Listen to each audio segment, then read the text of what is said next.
Sorry, I'm a few minutes late.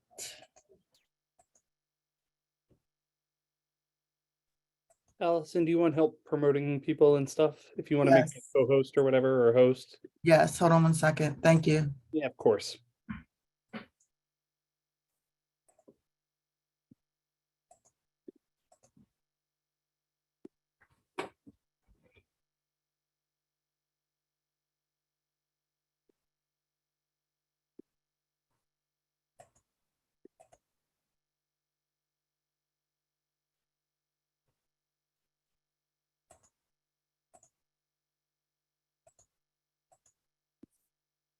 It's 3, 6, 7, 8, 9. It looks like I'm missing Audrey.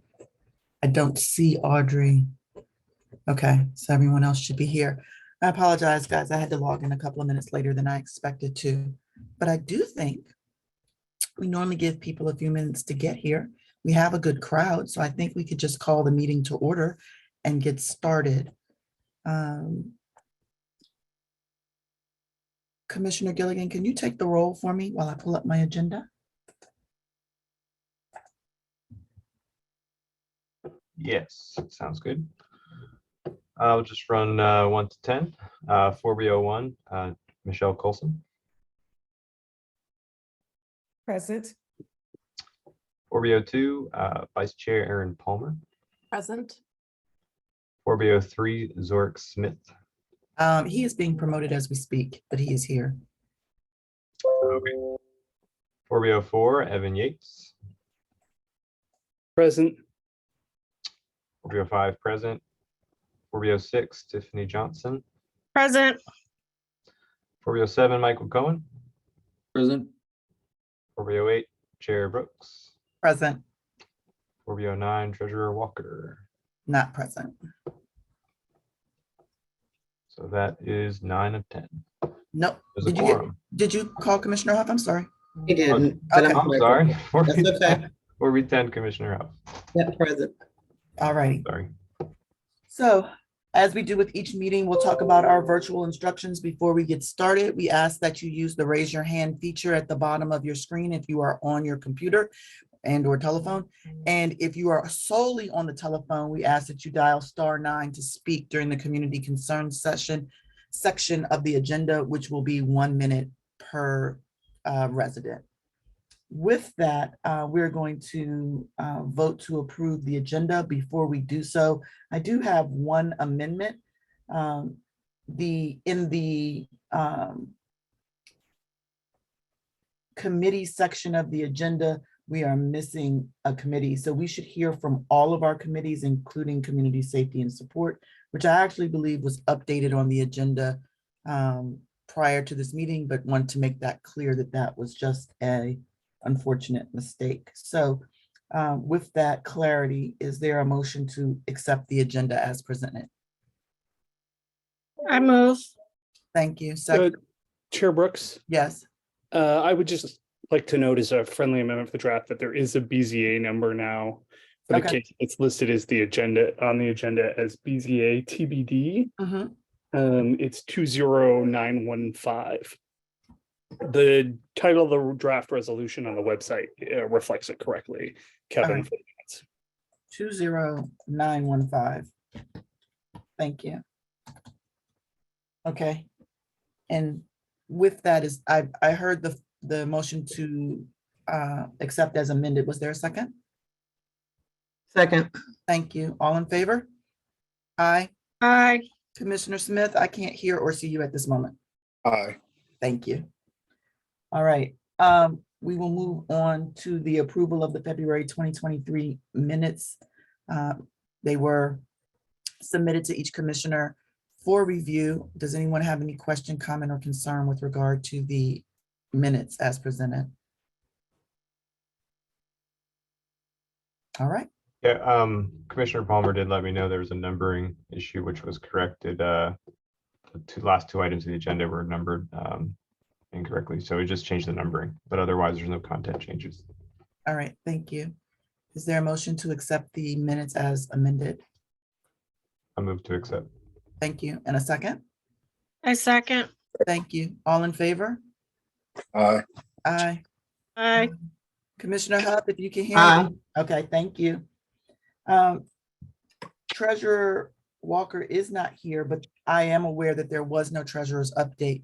So with that, we'll move on to the next item, which would be Commissioner. Chair Brooks, Yes. there is a comment in the Q&A that she is here. Okay, great. I will promote her.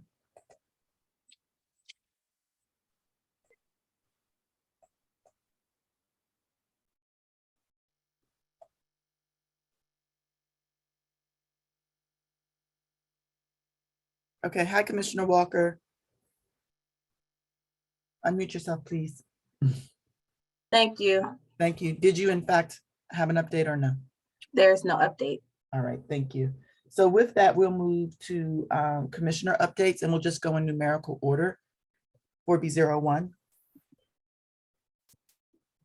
Hi there, everyone. Okay. No major update. I do want to speak to a concern that was elevated during our last meeting by constituent Ms. Tate regarding the residential facility that is still ongoing, but I did want to note that there has been an arrest made in that situation regarding the slash tires. And PD informed me that they believe that the person was upset because his stolen car was towed away with his personal belongings. And so then he took it out on innocent bystanders or innocent cars, if you will. So it was not a targeted incident. And I will continue to move forward with the other concerns that were elevated regarding the facility. But that's all that we have right now. Thank you. 4B02.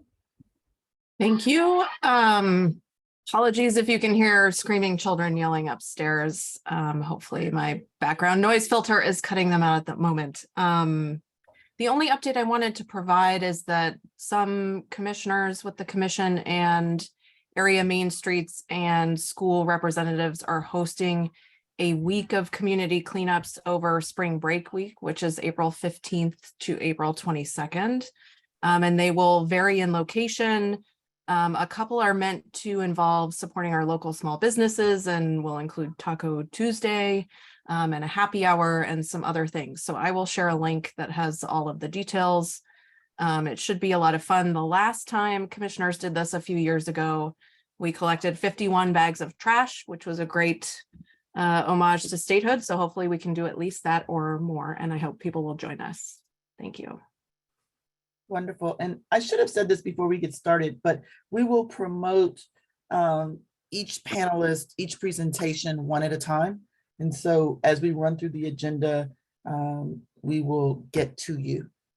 Thank you. So with that, let's go to 4B03. Nothing at the time. All right, 4B04. Nothing at this time. Okay, 5. Hey, yeah, just wanted to talk about on Saturday, April 29, from 11 a.m. to 2 p.m. We'll be hosting the ANC 4B Executive Committee will be hosting the Earth Day Resource Fair. So we're bringing together government agencies, nonprofits, neighborhood groups, student organizations, and more at Whittier Elementary School. The goal is to share resources and opportunities for engagement around environmentalism. Council members Lewis George and Henderson are co-sponsoring the event. We have a number of other confirmed participants so far, including ANC 3C Environmental Justice Committee, the Department of Public Works, Department of Transportation, the Office of the Clean City, Homeland Security and Emergency Management Agency, Department of Aging and Community Living, the Sierra Club, Ward A Woods, Fresh Farm Food Prints, Capital Bike Share, Green Neighbors, DC, and we're also continuing to work with some others. We're hoping to get on the list as well. So it's going to be a real exciting day. Again, that's Saturday, April 29 from 11 a.m. to 2 p.m. the Earth Day Resource Fair. I'll put a link in the chat for information you can check out on your own time. Thank you. 4B06. A few quick updates. The rat riddance walkthrough that was scheduled for March 25th, unfortunately was rained out, and I'm working with the Department of Health to have that rescheduled. In the interim, if you have an area within ANC 4B06 that you would like to have rat abatement, please send me an email. I'll put my information in the chat box and I will enter a 311 request on your behalf. Also, the next single member district meeting will be a hybrid meeting on April 3rd from 7 to 8 p.m. at Tacoma Recreation Center. And in keeping with the theme for community cleanups, I will be having a community cleanup on April 17th from 10 until 12. We're meeting at Fort Slocum Park at the Pavilion. The Office of Clean City is providing grabbers, gloves, and bags, and individuals are asked to just go throughout the community and pick up as much trash as possible, and then I will pick it up and deposit it back at Fort Slocum for MPS cleanup. All right, thank you. 4B07. Hey everyone, just a real couple quick updates. I just wanted to tout the success of our pop-up cleanup that we had on March 18th. We had about 22 participants, so thanks for everyone that came out. A couple other quick things. We're working on the Lamond Playground flooring refresh, which reached out to our council members Janice Lewis George and Councilmember Trown White about that. Also recently attended Chairman Mendelson's tax assessment town hall. Another one is coming up on March 29th, and found that to be helpful for folks who want to learn more about the tax appeal process and tax assessment process. On April 7th is the unofficial 4B07 day. So I'm going to be out April 7th, 4/7. I'm going to be out putting 311 requests, knocking on doors, talking to folks. And lastly, I've been talking to WMATA and their art and transit program about potentially putting a mural at Kansas Avenue, 6200 block. So appreciate any feedback. Oh, and early April, I'll have my newsletter out to folks, probably first week in April is my guess. Thanks. Welcome. So my update as single member district 4B08 is that we've been working with DDOT to address the traffic congestion on 3rd Street involving people trying to enter and exit the Chick-fil-A. As of today, DDOT has agreed to extend the median that is on 2nd and 3rd Street by installing flexi posts. Prior to this letter of agreement, they were interested in changing the entrance and exit so that you only entered the Chick-fil-A on Riggs Road, and exited on 3rd Street, which obviously for those that frequent that area would have been a nightmare. And so they are now acknowledging that they need to extend the median as we had requested in 2020. And they're working on a design modification for the intersection to allow safe turns at the end of the median. They expect to have a final concept shared with the community in early April via a notice of intent, and then there'll be a 30-day window for residents to respond. And then implemented in the summer of 2023. So that is my individual update, and I will move to 4B09. I don't have any updates. Just want to let people know that the DC Public Libraries are offering free income tax assistance. The closest one to us is Petworth Library, and you have to make an appointment. I would encourage you all to go on the dclibrary.org website if you need assistance for your taxes. Thank you. Okay, 4B10. Excuse me, good evening, everyone. So just a quick update. There were some parking signs installed in the 500 block of Oglethorpe Northeast. It's been reported that they were mistakenly put up. They were to be removed today. I just checked with residents and they are not removed yet. So we'll give it till midnight, report out, let the council member's office work with me on that as well. But those signs were not to be put up. The second one has to do with public safety. There's a light now at Kansas and Eastern, safety light that was installed by Tacoma Park as a result of gunfire that went into a home in Tacoma. Prior to that, a week prior to that, there was a person shot in that same corridor. And then one other shooting at New Hampshire Eastern area. So working together, I'll talk to Cohen since it abuts his to do a peace walk I wanted to report out, we did a pop-up for the Mayor's Office on Returning Citizens at Culture Coffee on the 17th. A lot of turnout for that. And as well on the 20th, we did a Chromebook distribution wherein 56 residents in this area were able to get the Chromebook. My next meeting will be on the 15th. The prior meeting was on the 18th at Lamont Recreation Center. The discussion was Office on Building.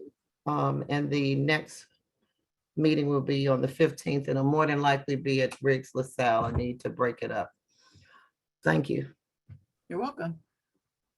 So we will now move on to the next item on the agenda, which is the community concerns portion of the agenda. We ask that residents use the raise your hand feature and or use *9 to unmute yourself on the telephone.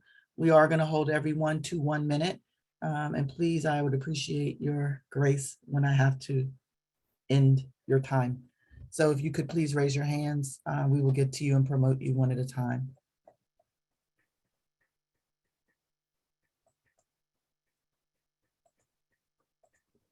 Ms. Pratt, you've been promoted.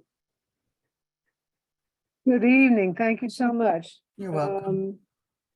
Do I want to be a panelist or stay as attendee for my minute? Yeah, you're fine. Go ahead. Okay, Unless you just great. want to be seen and want to put your camera on, you're fine the way you are. Not at your request, I'll do either way, but Oh, it's up to you, totally. got it. I'm Okay. here representing the DC Plug program. I'm one of the team members working specifically focusing on public outreach. Just wanted to give a couple of quick updates. I think everyone probably knows that it is the DC Power Line undergrounding. That's a team effort of PEPCO and DDOT.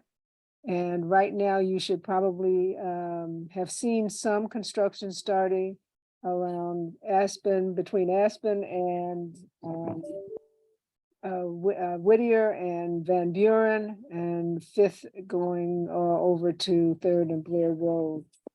So that work has started. We've put out door hangers, 30-day, 15-day, 7-day over the past couple months. And there was a little bit of a confusion because the contractor had actually requested and been approved permitting for hours of 7 to 5, Monday through Saturday. And that was not reflected in the door hangers that were distributed. So that's something that we'll correct so that that kind of option is there to be chosen and people will not be confused about it. Well, that's kind of the basic of it. I'm here to answer any questions you may have. And as you know, we'll come to various meetings in various neighborhoods. I'll put in the chat the information to reach out for email or phone call questions. And Well, we can answer ask, anything I can. do commissioners have any questions? No, but I would appreciate contact information. That would be great. Absolutely. All right. Well, thank you very much. You can put that in the chat. Will do. Thank All right. you. Okay, Commissioner Yates, if you could de-promote and I'll promote. Okay. Thank Gotcha. you. Ms. Mateen, you're up next.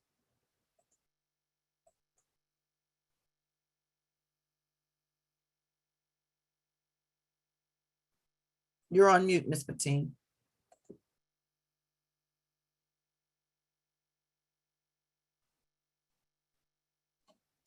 Thanks. I just wanted to note that as a result of the work that Commissioner Huff did, we did a walkthrough after her meeting. I think it was on the 18th and also she had contacted DDOT during the meeting so that we could get some of these hazardous streets addressed that don't have any lines or on the streets, particularly at the intersection of Rittenhouse and New Hampshire, and particularly the left turn going on to 3rd. So DDOT was out there over the weekend, and I saw today that they started putting crosswalks because there were no crosswalks either. They started doing the crosswalks. They haven't finished yet going with lines actually, separating the driving lanes, but it is a work in progress. And, I'll take any win. So just again, thanks to Commissioner Huff on that, on reaching out to DDOT. And they really had a quick turnaround on that. So not finished, but at least we've got some traction. So I just wanted to mention that. Over. Thank you. Okay, we're gonna move on to Julie Lawson.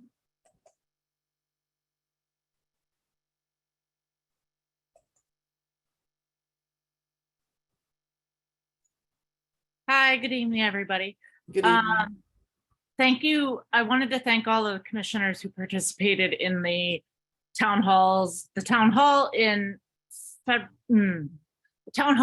Whittier PTO meeting around the safety issues around Coolidge, Wells and Whittier, and how we are taking a look at both the safety of the students for their own lockdowns, but also community issues around the school. And I would really like, speaking as a Wells parent and PTO lead, that we keep that focus on to make sure that the safe passage workers are effective and in place as they should be. And I really just wanted to appreciate the attention that you all have put on this. Thank you. Okay, we're gonna move to Jeremy Jones.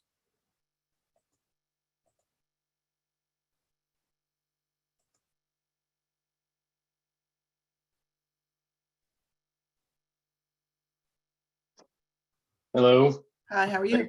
How are you? Thank you for having me. I want to speak out against the development proposed at 7050 Eastern Avenue Northwest as an immediate neighbor, and ask the ANC to listen to the residents who live right next to the building and reconsider their support. We are on a block of 5 multifamily residents that share a concrete wall blocking all exit and 1 narrow neglected sidewalk. The applicants bid to increase walkability and access to public transportation will come directly at the expense of our walkability and access to public transportation by creating a choke point for those of us to the north, forcing us to step into the street more often to leave our homes. It's our only exit from our homes. Can I ask you to provide me the street one more time? You said 7050 Eastern? Yes. All right, thank you. It's promised to provide sweeping $1 million neighborhood views towering above the residents' neighbors, comes directly at the expense of our modest front porch views. By that, I mean just outside at all. Being able to see anything will be replaced with nothing but vinyl walls and windows into their units. And their claim to do all of this in the service of racial equity, because it's an income restricted building, is counterintuitive, because it asks to do so at the direct material expense, the quality of life of a complex of overwhelmingly Black homeowners on a block made up of multifamily residences that is also predominantly Black and Latino. Mr. No Jones, one has, yes. I'm sorry, but it's been a minute. All right. If you like, you can, I think you're reading your comments. If you would like to email them to us, you're more than welcome to do that as well. Thank you. Okay, I'm very sorry. Okay. We're going to move to, who do I see next? Andreas Harris.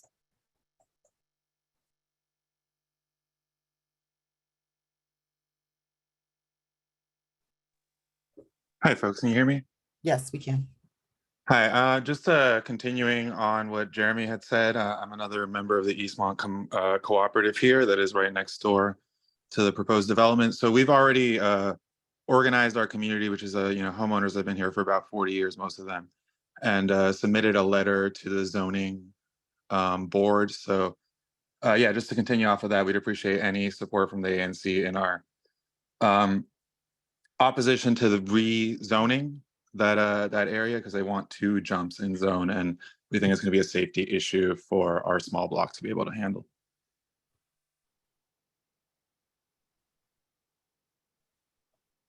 All right, thank you very much. We're gonna move next to Teresa. I'm sorry, I'm covering up your last name.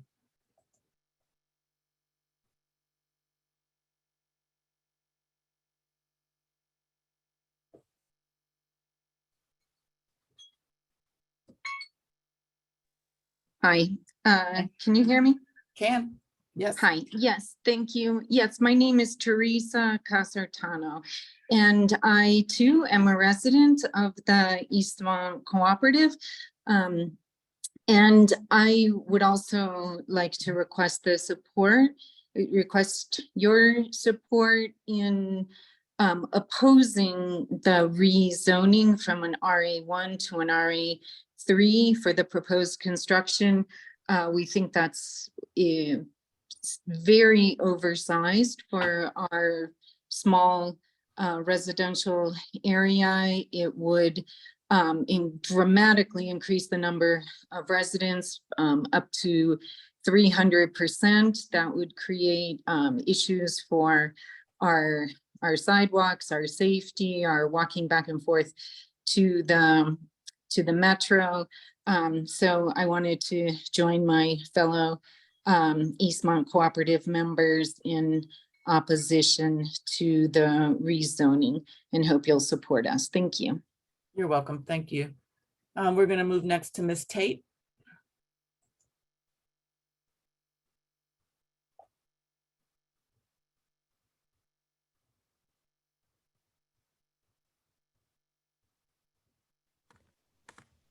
Good evening, everyone. Evening. Fellow Ward 4 members. Just wanted to jump on real quick and say thank you again, Commissioner Colson, for your leadership. I did receive the update. We did also get a call from Councilmember Louis George, her office, just on some long-term pieces in reference to the policy around that. I did have a question in terms of the arrest. Has he been released? Has the patient been released back into the community or assigned to another service provider? And then there were also some representatives that were at the site recently. Didn't know if that was a result of any action you had taken to get a site visit. So there was still just some follow-up questions, but wanted to first just say thank you and kudos for getting some, having some action done around that and some clarity to know that my mom wasn't actually targeted as a victim of this tire slashing situation. And finally, just wanted to know when we can kind of connect outside of the email space to, to continue to move forward. I know there's a lot of moving pieces. So I just wanted to jump on. One, to say thank you, and 2, just to figure out how we continue to move forward. Commissioner Colson, do you want to respond? I'll respond very quickly and say, you're welcome. I did reach out to the council lady's office, so the visit probably came from that call. And then I can follow up with you directly on next steps. I do believe that MPD is here, so I can't speak to the action with him, but perhaps that they can give you some additional information if they're able to speak to that specific question. All right. Thank you. Thank you. Commissioner Yates, before I take the rest of the hands, do you want to respond to the East Lawn Cooperative? Sure. I want to thank everybody for coming out tonight, and that note that I will be at Eastmont Cooperative tomorrow night to hear from them more fully. For everybody else who isn't aware of this project, they presented at our September meeting. Back in September of 2022, about 6 months ago. They also presented at that same housing justice meeting. And then we considered it a full month later in October of 2022. I know that folks at Eastmont were aware of it. I heard from Jeremy back in October about it. So it's interesting. I'm surprised to hear in March, but I look forward to hearing more about the concerns. I will note that our push with the developer for this project included a wider and better sidewalk than what's required under DDOT. And We believe that in the long run, it will significantly improve the pedestrians' experience along Eastern Avenue. I also want to note for everybody else that this project is directly adjacent to the metro. It is 100% affordable, no displacement project, right? The tenants are purchasing the building using the Tenants Opportunity to Purchase Act and partnering with a nonprofit housing developer. It includes 11 units for permanent supportive housing for people who were formerly homeless. The units are going to get bigger, so they should be able to accommodate more families. It moves a surface parking lot, which contributes to the runoff that homes along Eastern Avenue have been dealing with underground, and includes on-site groundwater retention. So I think there's a lot of things to like about this project. If folks have read recent coverage about how these TOPA projects turn into developer gold mines, and how they exploit both tenants and neighbors and the DC government to maximize the return on these buildings without actually improving them, I think this is a pretty good project, but I would certainly welcome hearing more from the Eastmont Cooperative and there are, like to see out of it. there are in fact 3 more residents, which I think are planning to share with you what they think. So I will promote George Allen Smith.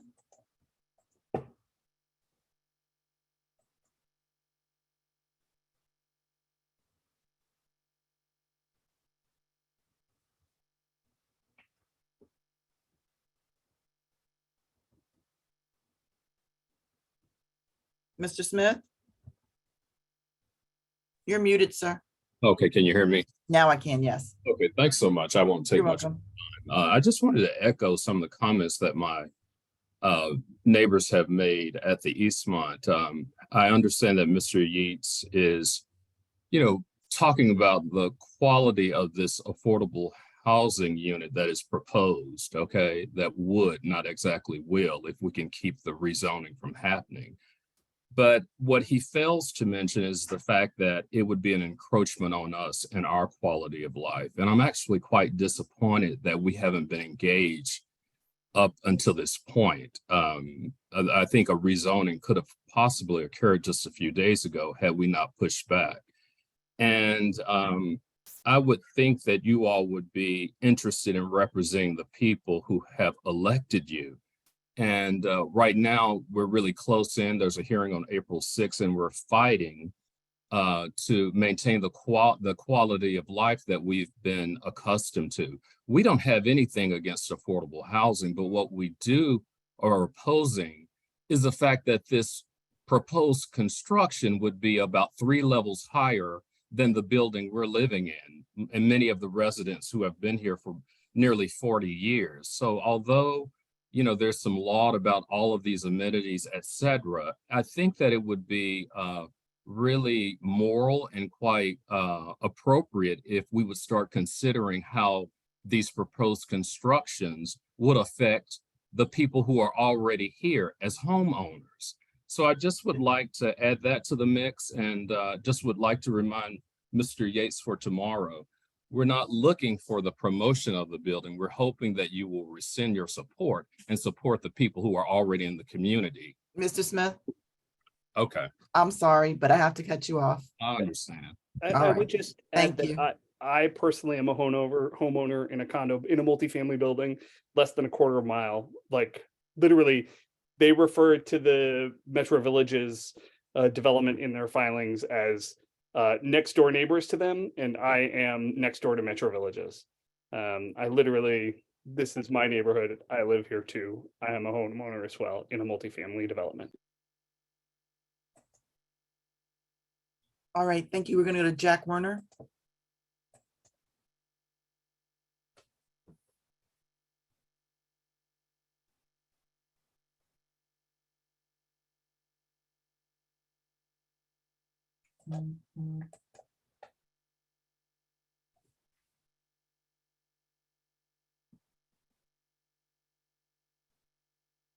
Mr. Werner, you're on mute.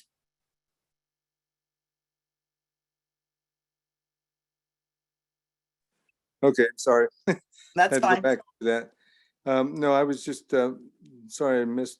I wanted to just make sure that everyone received the email that I sent this today to the commissioners.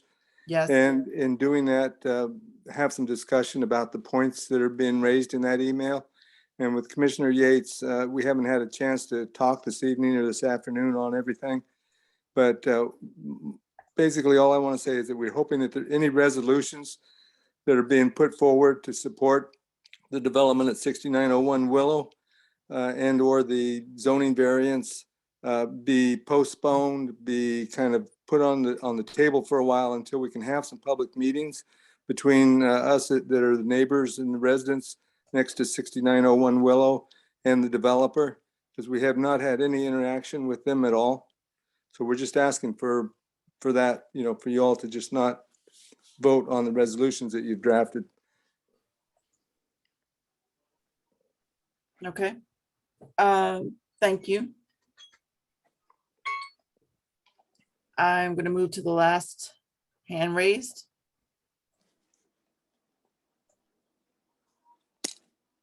Mr. Warner, just to respond, given that there is time on the agenda for this item already, if Commissioner Yates is of the mind to remove his resolution, he can do so at that time.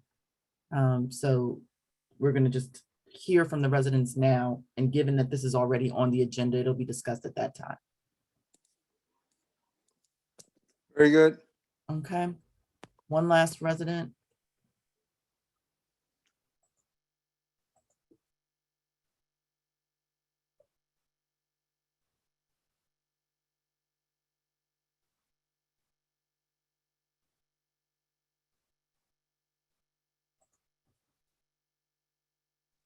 Okay, can you hear me now? I can. And would you pronounce your first name for me? I'm very sorry. I didn't want to. It's okay. My name is Carilis Olmedo. Thank you. I'm also a resident of the East Moon Co-op community. I just want to echo the voice of Jeremy Jones, Teresa Cortesano, George Allen Smith, and the other person who also talked. We opposed the petition by the NHP Foundation of rezoning the 7058 Eastern Avenue building from RA1 to RA3 in order to build a new community there. I just wanted to say to Yates that I understand that you also live in the community, but unless you live right next to the building that is being proposed, you won't be directly affected by the height, for example, of that building. And we hope we can see you tomorrow. And we hope that you support us. Thank you. Thank you. With that, we're going to move on to the item 5 on the agenda, which are the reports. We're going to start with Sophia Tacola from the Mayor's Office.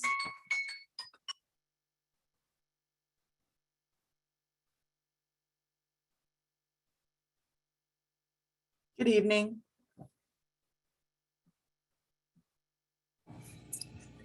Hello, thank you all for having me today. For those of you who don't know what I do as a MOCR, we work on building bridges between people in the community and different agencies in the community. So a lot of times someone might have an issue and they don't know where to go. They can email me or my partner and we will help get them in the right area. My email before I start sharing some of the upcoming things happening, so everybody has that, is Sophia, SOPHIA .Tacola, TEKOLA @dc.gov. So recently, it's budget season, and so that's one of the biggest things and what I want to share with everybody. So I'm going to put it in the chat if that's open. Oh, perfect. It is. Let's see. I'll put it in the chat to share with everybody right now. And specifically, what I'm going to be sharing about is what pertains specifically to Ward 4. And so you can read about all of that here, but in our specific area of 4B, one big thing that everybody has been petitioning and have been fighting for is supporting Whittier.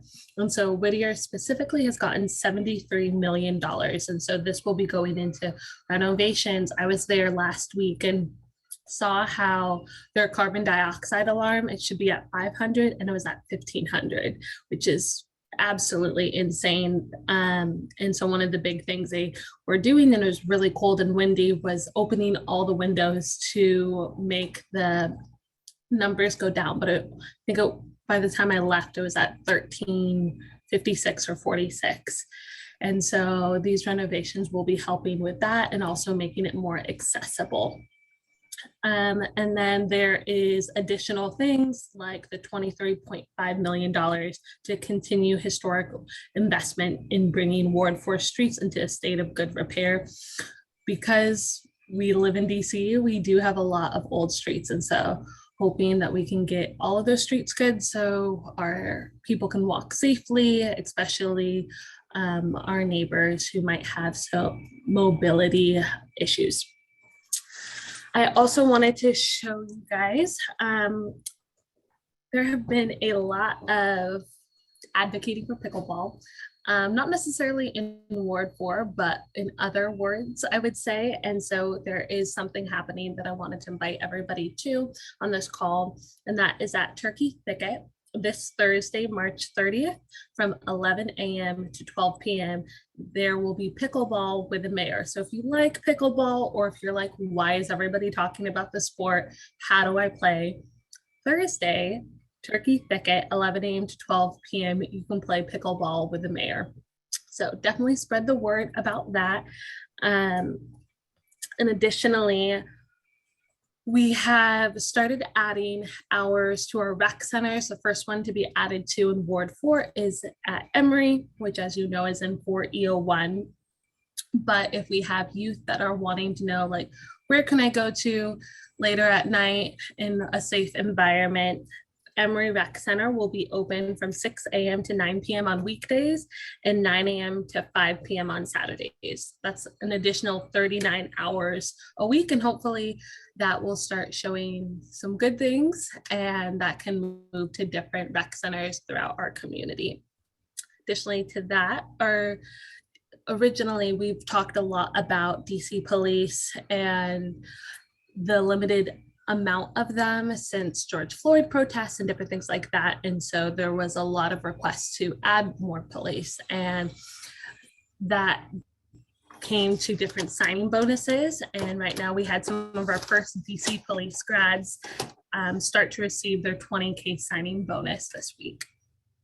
Additional to that is also making sure that the community is safe. And so Metro Police just announced that the start of new body cameras will start to be getting worn, and they're starting that program. So all police in DC, both Metro and our police in our communities, will have body cameras that will be on. Super good news, DC canceled $90 million in resident medical debt. And so hopefully this continues, and we continue to support all of our 700,000 residents throughout DC and helping them with their medical bills. In addition to that, with this budget, this pertains to all of the wards, but especially in Ward 4, we're having the new paramedic school, new fire trucks, and a new jail, not in Ward 4, but all good things. I definitely encourage everybody to check out the pickleball if you're able to, as well as check out the link that I put in the chat. If you could send that to the rest of the group, that would be absolutely wonderful.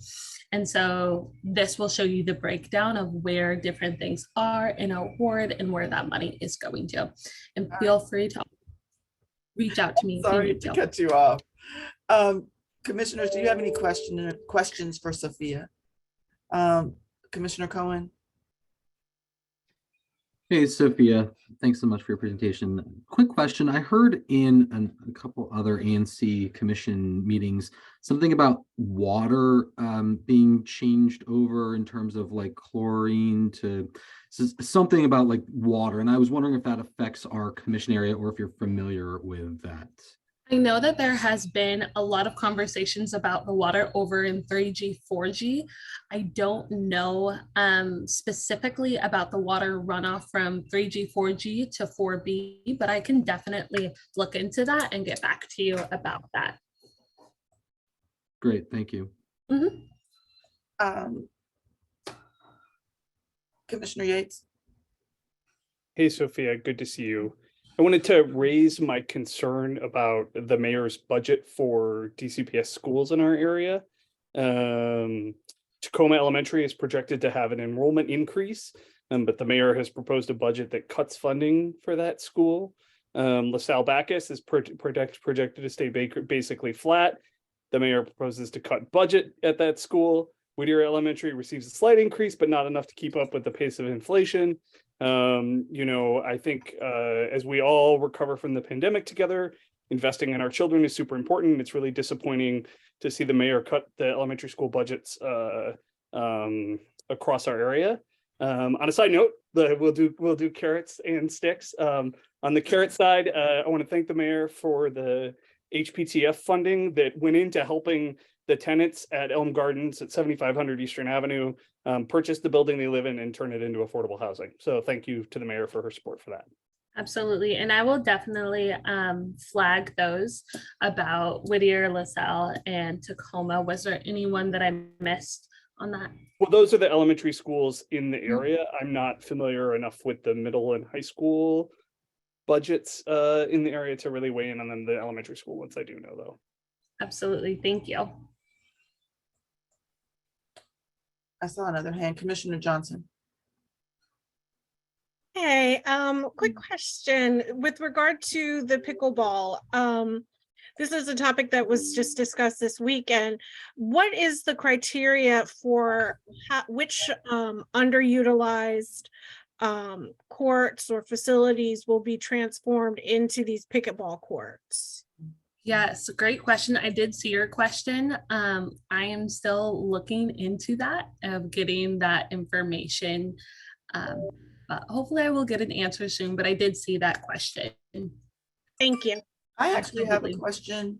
And I was recently asked, given the incident that happened in Ohio with the trains that derailed, residents are interested in knowing what is on the trains, or what is on, I was trying to make sure that was a grammatically correct sentence. What is being carried on the trains that are running along the tracks behind residents' houses in 4B08?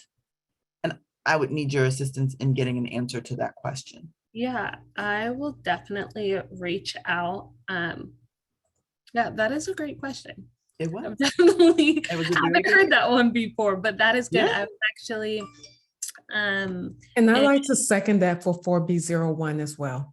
yeah, and probably 4B04. We were looking at some buildings going up, and I was like, oh my goodness, this train is like right smack dab at their window. So that is a wonderful question. 4B07 as well. We'd be interested in that. Let's look at all 4B. That would be helpful. Thank you. Absolutely. Is there anything else? Anybody else have a question? While we're on the subject of trains, maybe you can assist. So we had DC Sewer and Water to come out and clean the catch basin on Saturday because when it rains, it's backing up into the yards on Fern Street, but their jurisdiction was limited, so they couldn't do as much on the other side. But I'm not sure if that is Metro or those actual trains. What is that, CSX? But there's some debris that's building up back there, and DC Sewer would not clean it. So I'm not sure whose territory that is. If you have any idea, that would be helpful. Yeah, could you email me those addresses so I can forward it to Absolutely. the appropriate people? Absolutely. Okay, thank you. All right. Well, thank you very much. Of course, thank y'all. You're welcome. Next on the agenda is Barbara Rogers from Councilmember Louis George's office, and we are going to promote her now.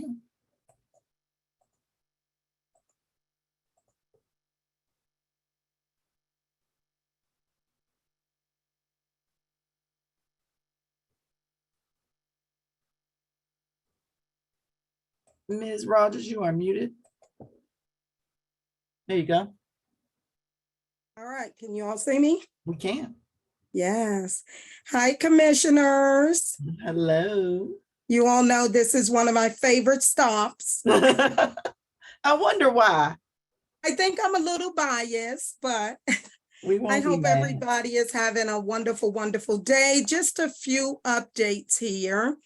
The first one is the Green New Deal, and I know you all have heard this before, but earlier this month, Councilmember Lewis George introduced the Green New Deal for lead-free DC. For people that don't know, this legislation would accelerate the replacement of lead pipes in DC to remove all lead pipes by 2030 in the district. Among many other things, this bill will require DC Water to create an inventory of all the lead pipes in DC, strongly increase financial support for replacing the lead pipes, make lead pipe replacement mandatory, include protections for tenants, and most importantly, to create job training programs for good green jobs that we will need to make this transition. I do have a link on the bill. I'm happy to put that in the chat if anyone would like me to.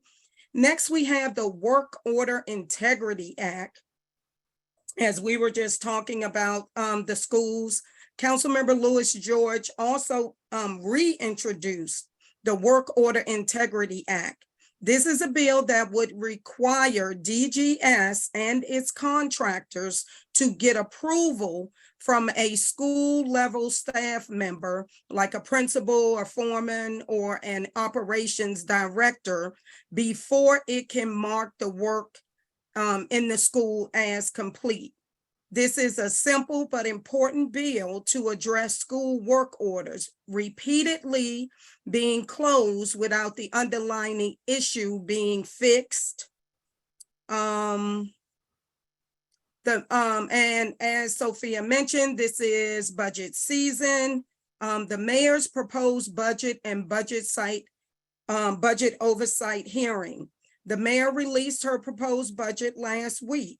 While the budget makes important investments in facilities, maintenance, and recreation, there are critical areas where more funding is needed, including emergency rental assistance, which was cut by 80%, expanding DC paid family leave for DC government workers, which was not included in the proposed budget, cuts to several Ward 4 schools, as Commissioner Yates just mentioned, some of which have the same or greater enrollment compared to last year, cuts to proven violence preventive programs and victim services, traffic safety, where the mayor defunded the Vision Zero Act, Safer Streets Act, and Safe Route to School Act, and replace them with a far smaller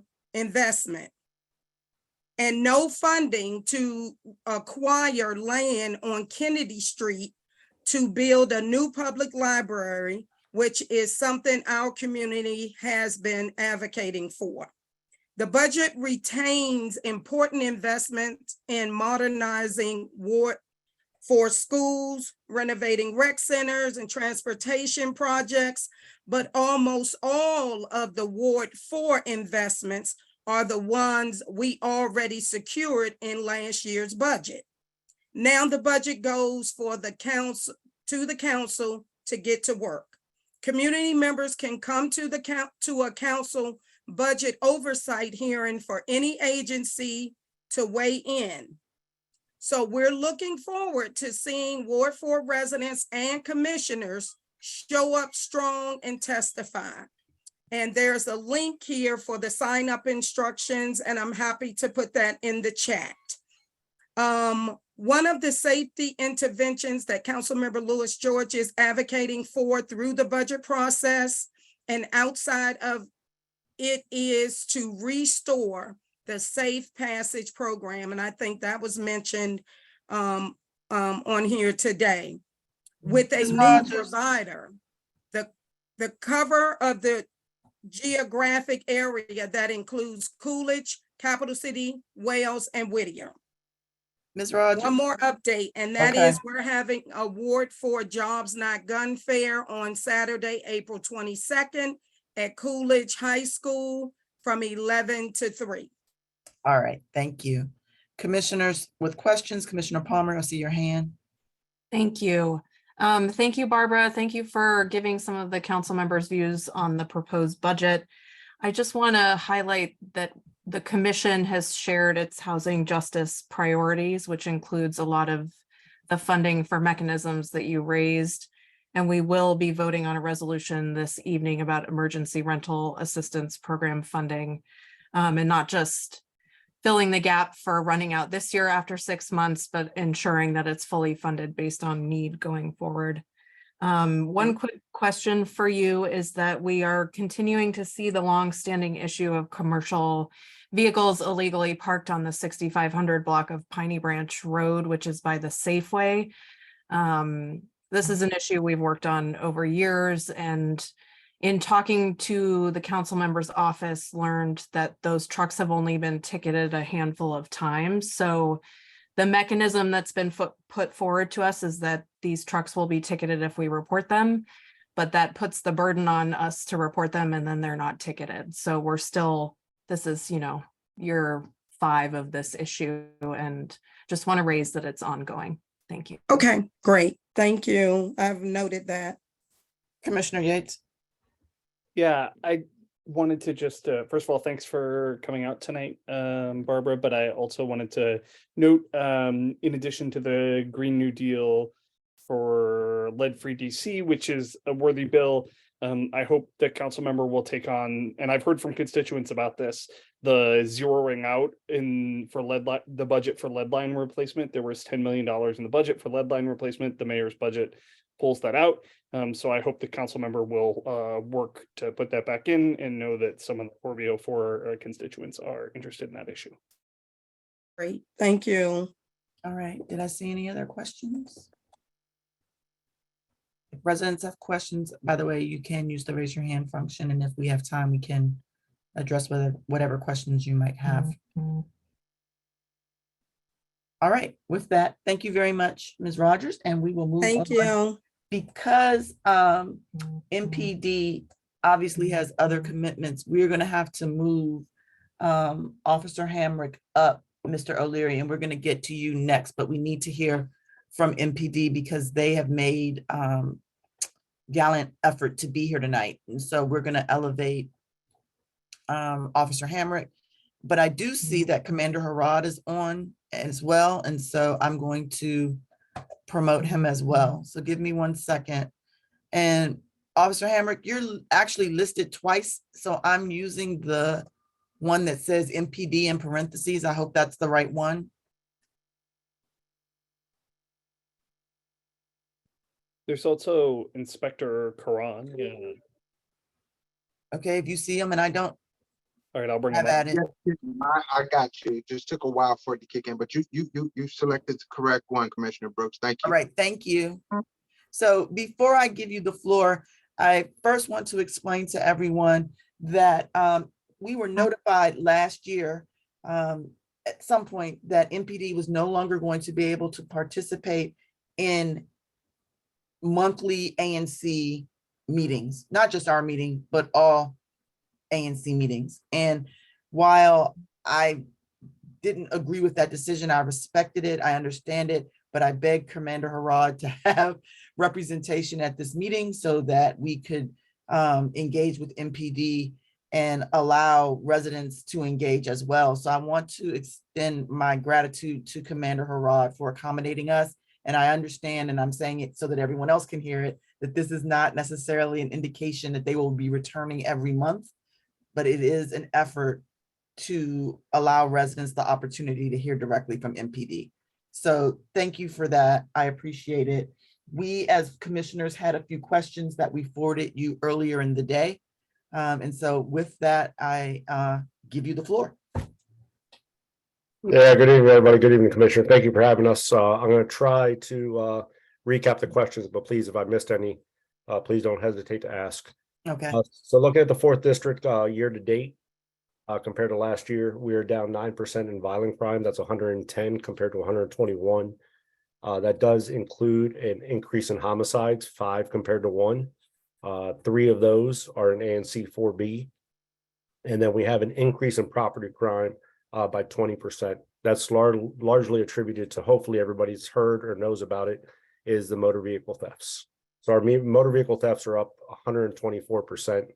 That's 98 last year compared to 220 year to date this year within the 4th district. I'm going to switch screens real quick on DC crime cars. If you all are not aware of it, I did run it by ANC.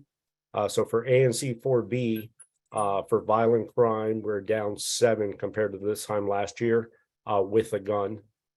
And we're down 1 compared to this time last year with or without a gun. So all violent crime in ANC 4B down 7 with a gun or 1 with or without a gun. And I want to say that to say is that we talk about numbers all the time. We talk about stats, but what we've realized in the community here lately is that there's a perception that it is more dangerous. If you look at the stats, it's in fact not the case. But what we also realize and what we're focused on as we started 2023 is the perception or the feeling that the community has of not being safe. So MPD is very well aware of it. We're coming up with strategies and ideas and try to address that issue, is the issue of not feeling safe. I know it is very real. I know when people don't feel safe riding public transportation, they don't feel safe walking, they don't feel safe getting in their cars, whatever the case may be. I realize it's a very real issue, but I also think it's important that we talk accurately when we talk about crime is up in the 4th district, or Ward 4. In 2022, we had the highest violent crime reduction out of all 7 police districts, with a 12% reduction in violent crime. So again, it's numbers, and I don't want to focus on the numbers because we have to focus on people's feelings. And I am very well aware of it. The 40 command staff is very well aware of it. And that's what we need to focus on as MPD in 2023, is how do we make the community feel safe again? So though the numbers show a reduction, we have to address the feeling part. And we think that's attributed to a lot of things. We think it's attributed to technology. We think it's attributed to social media. If you look at it 5 years ago, we weren't posting every robbery and every shooting and every carjacking on Nextdoor. We weren't posting it to the listserv the way we are now. So I just think it's technology is catching up with us, and the means of getting information out instantaneously, that it is creating this effect. So nonetheless, the effect is there. Like I said, we're very well aware of it, and that's what we're focusing on in 2023, is how to make the community safer. As we look at our numbers, I know that's one of the questions we talked about with numbers. Let me switch screens real quick so I can be accurate. So in looking at Metropolitan Police Department as a whole, the latest numbers I have as of January 23, we are at our lowest that we have been since 1999. That was 3,376 officers. The 4th district specifically, and this is where I think is a little shocking when you think about numbers. Let me go back 1 second.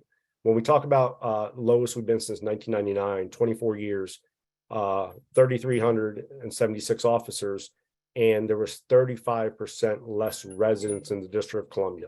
In 1999, there's about 521,000. We're just over 700,000 now. So population has increased by 35%, and our manpower has dropped to that number, 3,376. When we look at the 4th district as specifically, we had 300 officers at the beginning of 2021. We're down to 254 officers. So we've lost, about 46 officers, 15% decrease. So I think we're doing more, and we're doing more with less. So that's where the number for officers right now sits at the 4th district, 254, which is a 15% decrease from 2021. And I think I may have covered all the questions, Commissioner, but please, if I haven't, let me know, or if any other commissioners or community members have questions, I'll be more than happy to answer them. Okay, let me just double check, if you don't mind, the list that I sent you.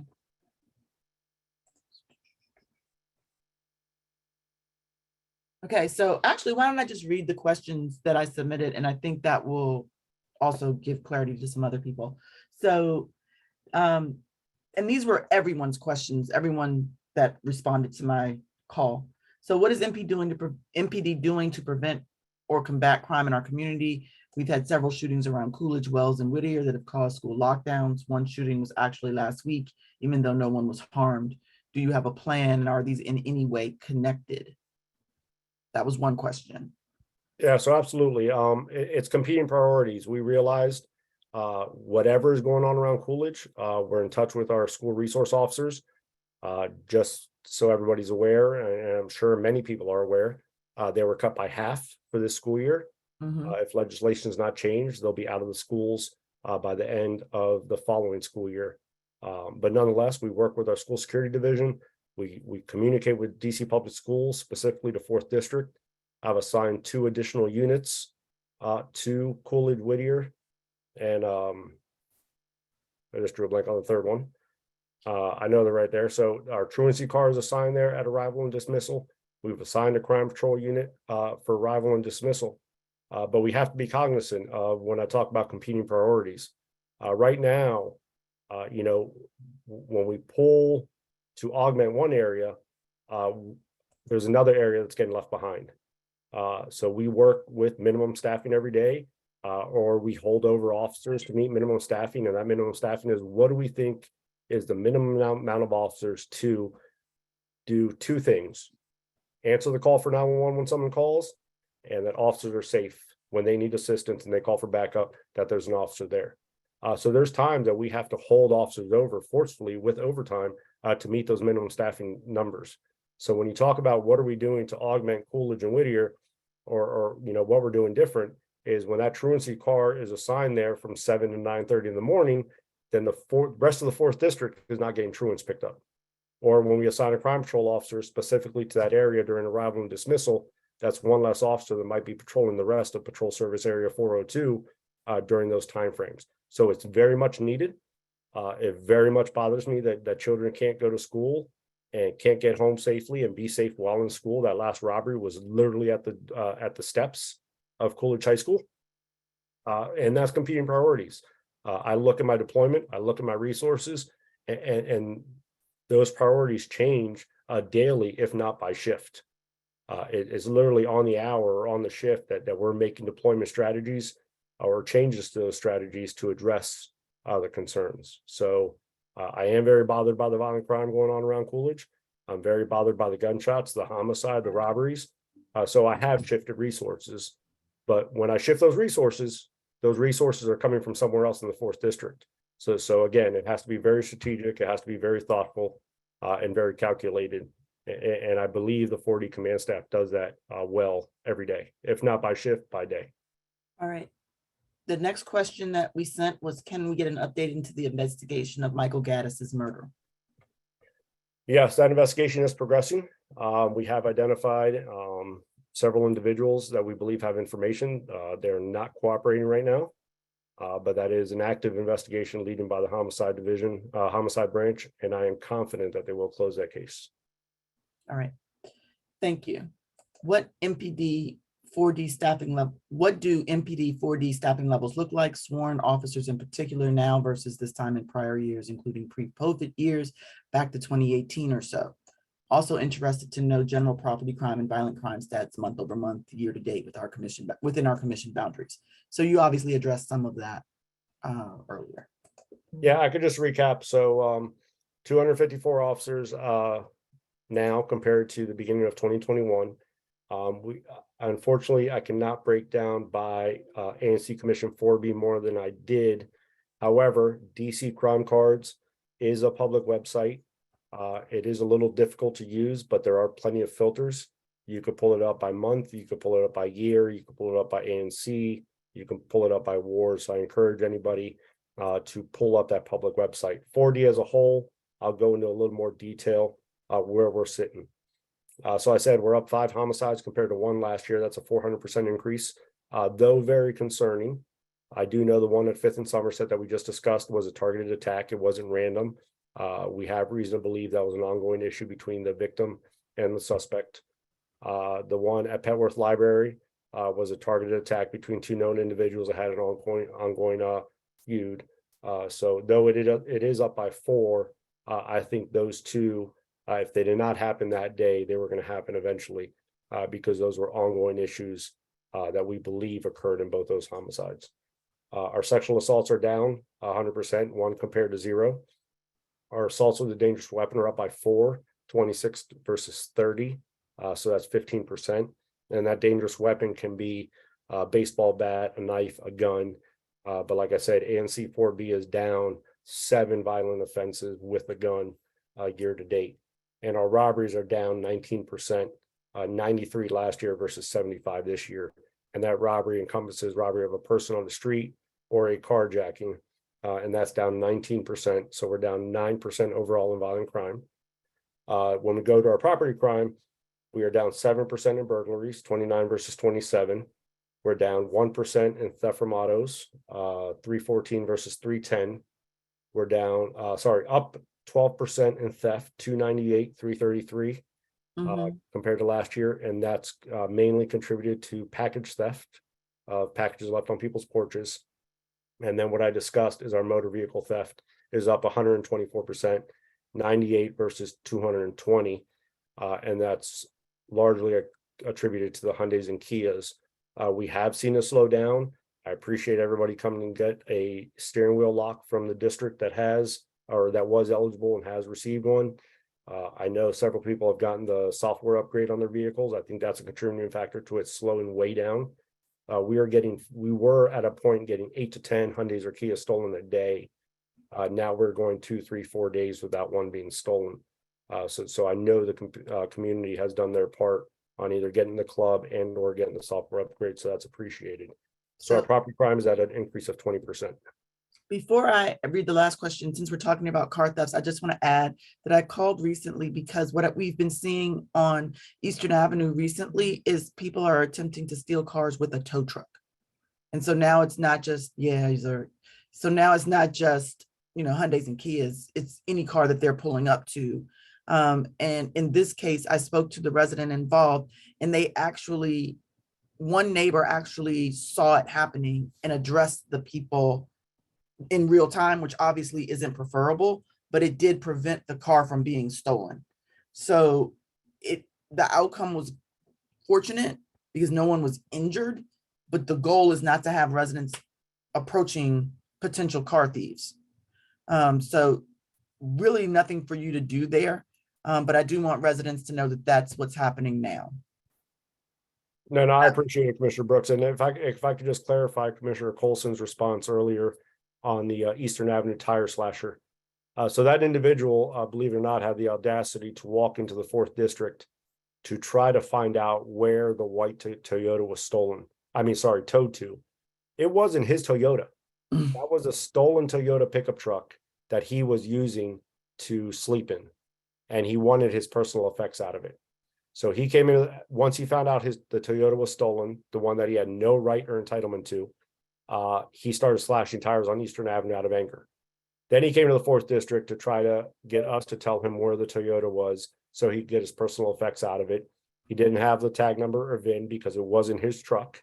We weren't able to help him. So out of anger, he went out and slashed more tires outside the 4th district. 3 of them being officers' privately owned vehicles, and then 2 community members' vehicles. So in addition to the tire slashed on Eastern Avenue, he slashed the tires of 3 officers that were parked on 4D property, and then 2 additional ones right around 9th and Quackenbos. So we do have him identified. He has multiple warrants. He's done a robbery in Montgomery County. We've submitted the arrest warrant to the U.S. Attorney's Office for the DC offenses, which is all the tire slashing cases. So we are hoping to get him into custody soon. That's crazy. Okay, 2 last questions. One we sent you and one we did not. The last question we sent you was, we'd like to know if MPD is responsible for the green space surrounding the 4D station, or if you view that as under the purview of another organization. The litter is out of control around the station and residents have been complaining. So the space just north of the 4D station, that large grass area, in between the 40 station and Quackenbows. That actually belongs to the National Park Service. Anytime we use it, we have to ask for permission. And then the immediate curtilage on the other 3 sides does belong to DC government. And we'll try to keep an eye on the debris or litter and get with DPW to clean it up. Thank you. The last question is not one that was sent to you in advance, but we want an update about the murder at Riggs LaSalle. Commissioner Huff would like to know if there's an update. Yeah, so that investigation is still open. We believe we know who did it. We just have to prove it. We had great images of the suspect that were disseminated to the public. We did get responses from the public to help us progress that investigation, but that investigation is still open. Okay, thank you. Commissioners, did I cover everyone's questions? Any other questions? All right. Thank you. There's a question in the Q&A. Okay, go ahead. Julie Lawson wants to know, the series of robberies that occurred before and after school hours the week before last all had a lookout for 3-ish juveniles. Were they connected, the same group? Yeah, so I posted it next door, and I'm going off memory here. Last week we did make an arrest, not the one on the doorsteps of Coolidge, that was a separate one. But we did have 3 robberies, also within close proximity to one another, involving juveniles. We did locate that vehicle. That vehicle was taken in a carjacking 2 days prior in the 4th District. We did stop that vehicle with the assistance of Falcon, so it wasn't a vehicle pursuit. So the safety of the community we kept in mind. 6 individuals bailed out of that vehicle. We apprehended 4 of them, which were all juveniles. I want to say 2 juvenile males, 2 juvenile females. One of them was in possession of a firearm. So we were able to close all 3 of the robberies. A robbery they committed the day prior. Unfortunately, we weren't able to charge them with the carjacking 2 days prior, but all of them were charged. They all were prosecuted by the Office of Attorney General. I believe 3 of the juveniles were released to the custody of their parents, and the one with the was in possession of the firearm was held after the hearing in front of the judge. Okay, obviously we spent a lot more than 3 minutes at this point, Commander Harrod, and I want to be respectful of your time because you extended us a great courtesy. So can you afford to take the 2 remaining questions, or do you guys need to go? No, I could take the question, Commissioner. All right, then I'm going to elevate Ms. Tate. 1 second. She also typed it as well, if you want. Okay, well, go ahead and read it then. That's just easier. Yeah, Ms. Tate said, why has the individual not been apprehended? Why was he released if the car he inquired about was stolen? So we weren't aware at the time. When he came into the 4th District, he just kept asking about a white Toyota pickup around 13th and Eastern. And that's all the information he could provide. It wasn't until we were able to connect all the dots. Detectives doing great work following up on cameras. And that's why I think cameras are so important by community members and businesses is so important. But it wasn't until after the fact, once he left, he slashed our tires, we realized the tires were slashed. We followed up on video the following day that we were able to connect all the dots and determine this individual is one and the same. All right, thank you. And then there's one last resident whose name I do not know, but they're on the phone. So we're gonna unmute them and you can go from there. So you've been elevated and you need to, there you go. Okay, can you hear me? We can, yes. Yes, this is Jocelyn Johnson, 4B02, I think. I just have one question. I was at a community meeting last Thursday with the Office of Attorney General, and there was a lot of conversation about the crime lab not being here locally. I think that's what they call it, crime lab. And I'm trying to figure out how come there's not a whole lot of push and uproar about that getting put back here in the city so that you can get, that would just be a great tool that would be in your toolkit. And until I heard the big hoop-de-doo last Thursday, I was amazed to know that not a whole lot of effort and talk has been effort really to get it back. Is the police pushing the mayor on that to get the crime lab back locally? Yeah, no, great question. That low priority. No, that's a great question. My frustration is there as well. For those of you, a little bit of background for those of you that may not be aware, the Department of Forensic Sciences is a completely separate DC government entity from the Metropolitan Police Department. I want to say that occurred back in 2011 or so. A couple of years ago, they lost their accreditation. What does that mean for the Metropolitan Police Department? Is that there's some evidence that is not getting processed that we used to process before, and there's some evidence that we have to outsource and use DC government funds to be processed. For example, when we recover stolen vehicles and we fingerprint those vehicles, which we still do, because what we don't know is that vehicle, we might find out 2, 3, 4 days later, similar to the tire slasher case, we do our investigation and come to find out that vehicle is often used or sometimes used in a more violent offense. So when we recover stolen cars, we dust it for prints, we may swab it for DNA. And right now, as of today, those fingerprints don't go anywhere.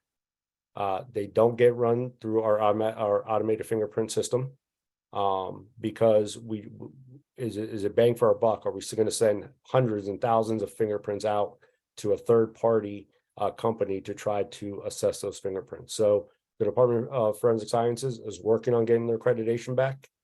I think there's legislation passed to make it a completely separate agency apart from Mayor Bowser. I just read that today, so please don't quote me on that. But I think they are passing legislation for it to make the director an appointed position, a 6-year appointed position. So absolutely the city's aware of it. Metropolitan Police Department's aware of it. We have for our violent offenses, absolutely had that evidence processed, had it outsourced to get processed. But there are some property crimes that unfortunately are suffering as a result of the Department of Forensic Sciences losing their accreditation. And the Attorney General said that you end up sometimes having to let criminals go because you don't have the evidence, and all of that would just say, we need that lab back here yesterday. And I'm just one more thing. DC amazes me. Thank you. All right, thank you. All right. Thank you. With that, we have obviously taken a lot longer in our report section than we typically do. But again, I thank you for coming.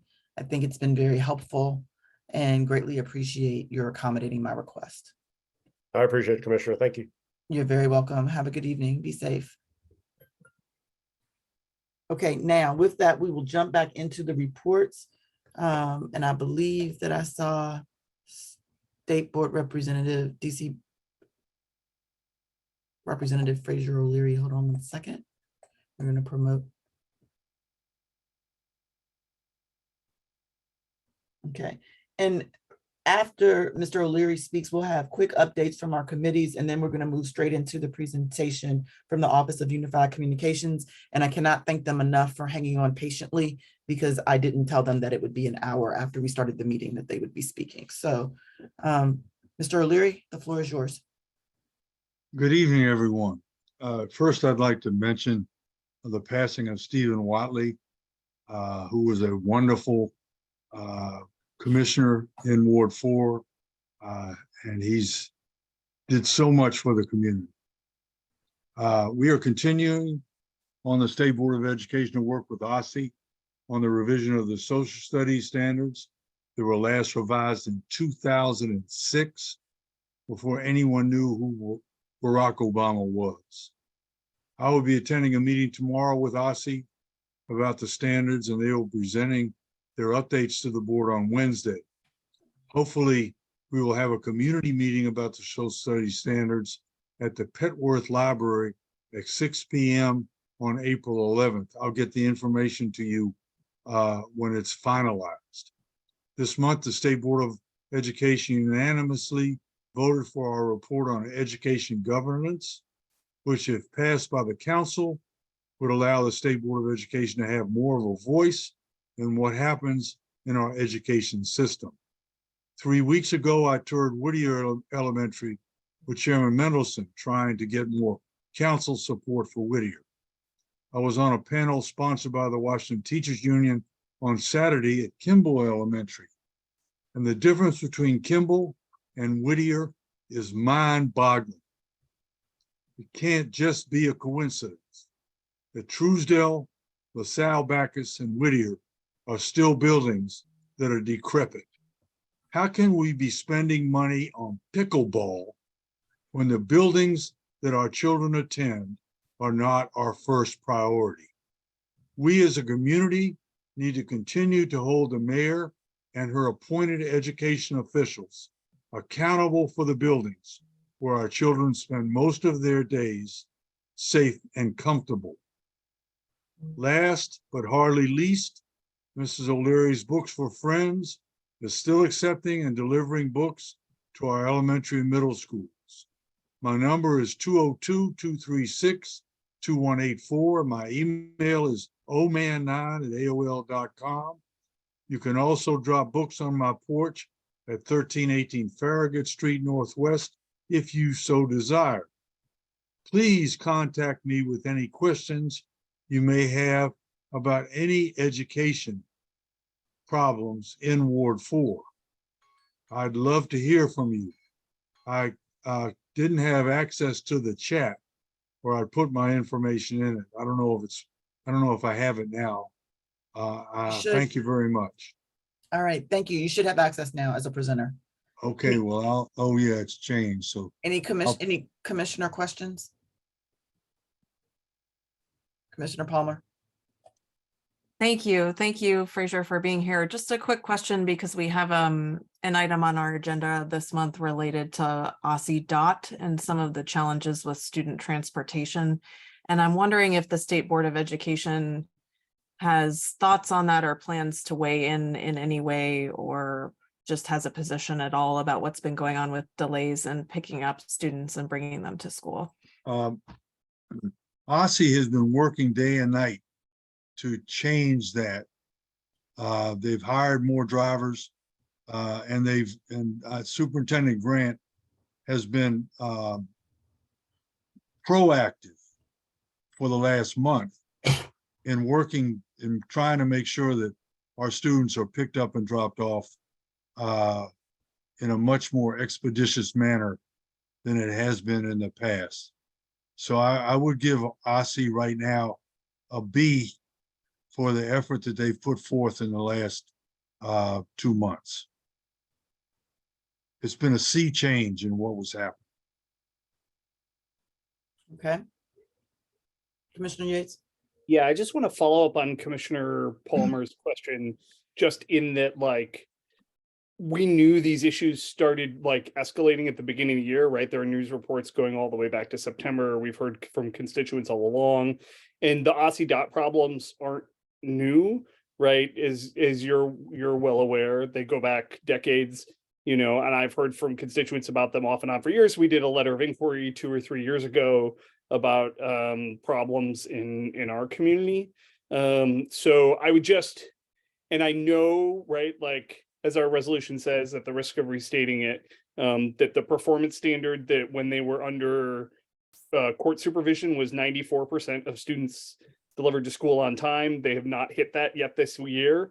So I would encourage you to be more aggressive towards them, because we know they aren't doing well enough for our kids. And whatever it is, it's gotten worse this year, right? Like, it's always been a problem, and this year has been notably worse. It hasn't, okay, aggressive, as you know, is my middle name.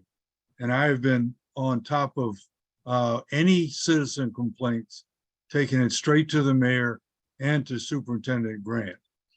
In the last month or so, though, it's gotten a lot better, and they've been more active with it.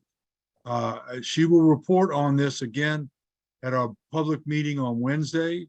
I encourage all of you to watch our meeting, because there will be some important things that are brought up at our public meeting. We begin at 5 o'clock. It's on the District Cablevision Network. The only positive thing that I just said about it is that it's much better today than it was 2 months ago. But you're completely right, Commissioner Yates, is that it hasn't been working forever. At least that they're working on trying to change it. That's the only positive thing. There's been a tremendous growth in the numbers of children that have been dropped off and picked up on time. in the last couple of months because it was desultory in September. And I appreciate that, but if it's a graph, then it's definitely on the upswing. We'll find out more about that on Wednesday. All right, well, thank you very much. With that, we'll move on to our Housing Justice Committee update. Thank you. Thank you, Chair Brooks. The Housing Justice Committee last met on March 1st, which feels like ages ago. We had a presentation on the proposed development at 6901 Willow Street, which will be presented again this evening. We next meet on April 5th at 7 p.m.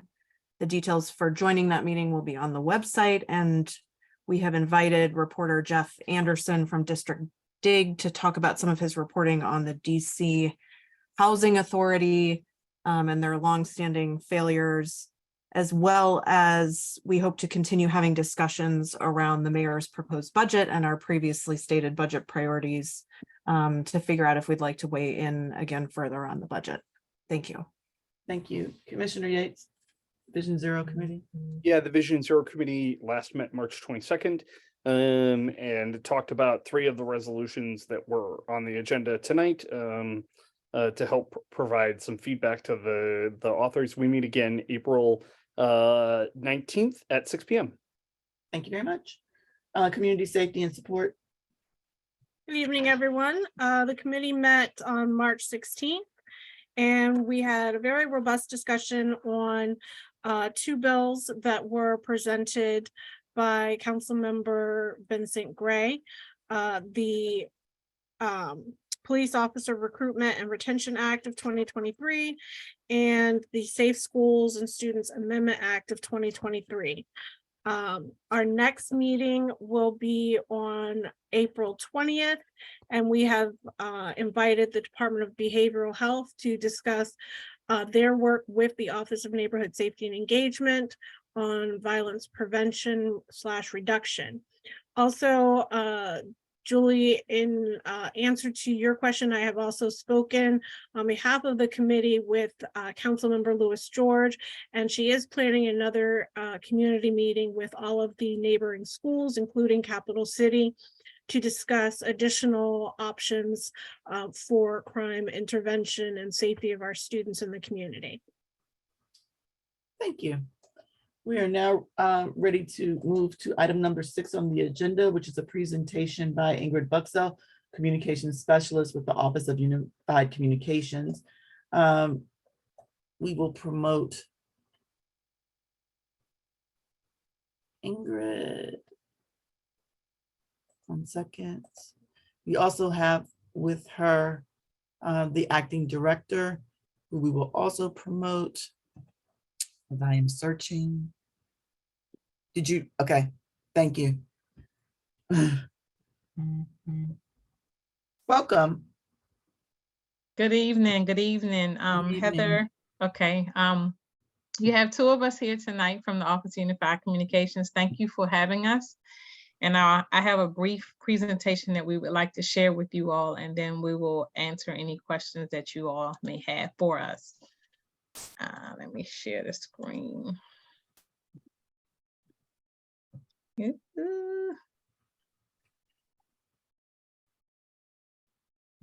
It won't come up. 1 second. Let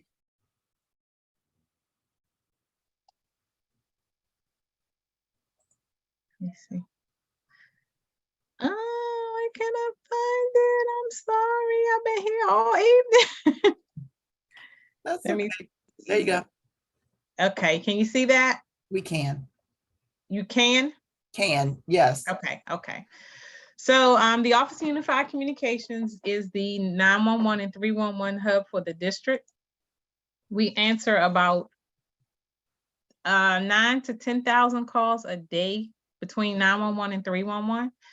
When you call 911, we always try to help everyone understand how to make the right call. And when you're calling 911, it's for crimes in progress, medical emergencies, fire, smoke, or smell of gas.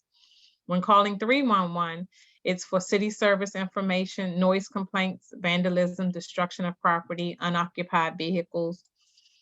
311 assists 17 district agencies with 130 plus service request types that they take the information that you all provide when you call 311.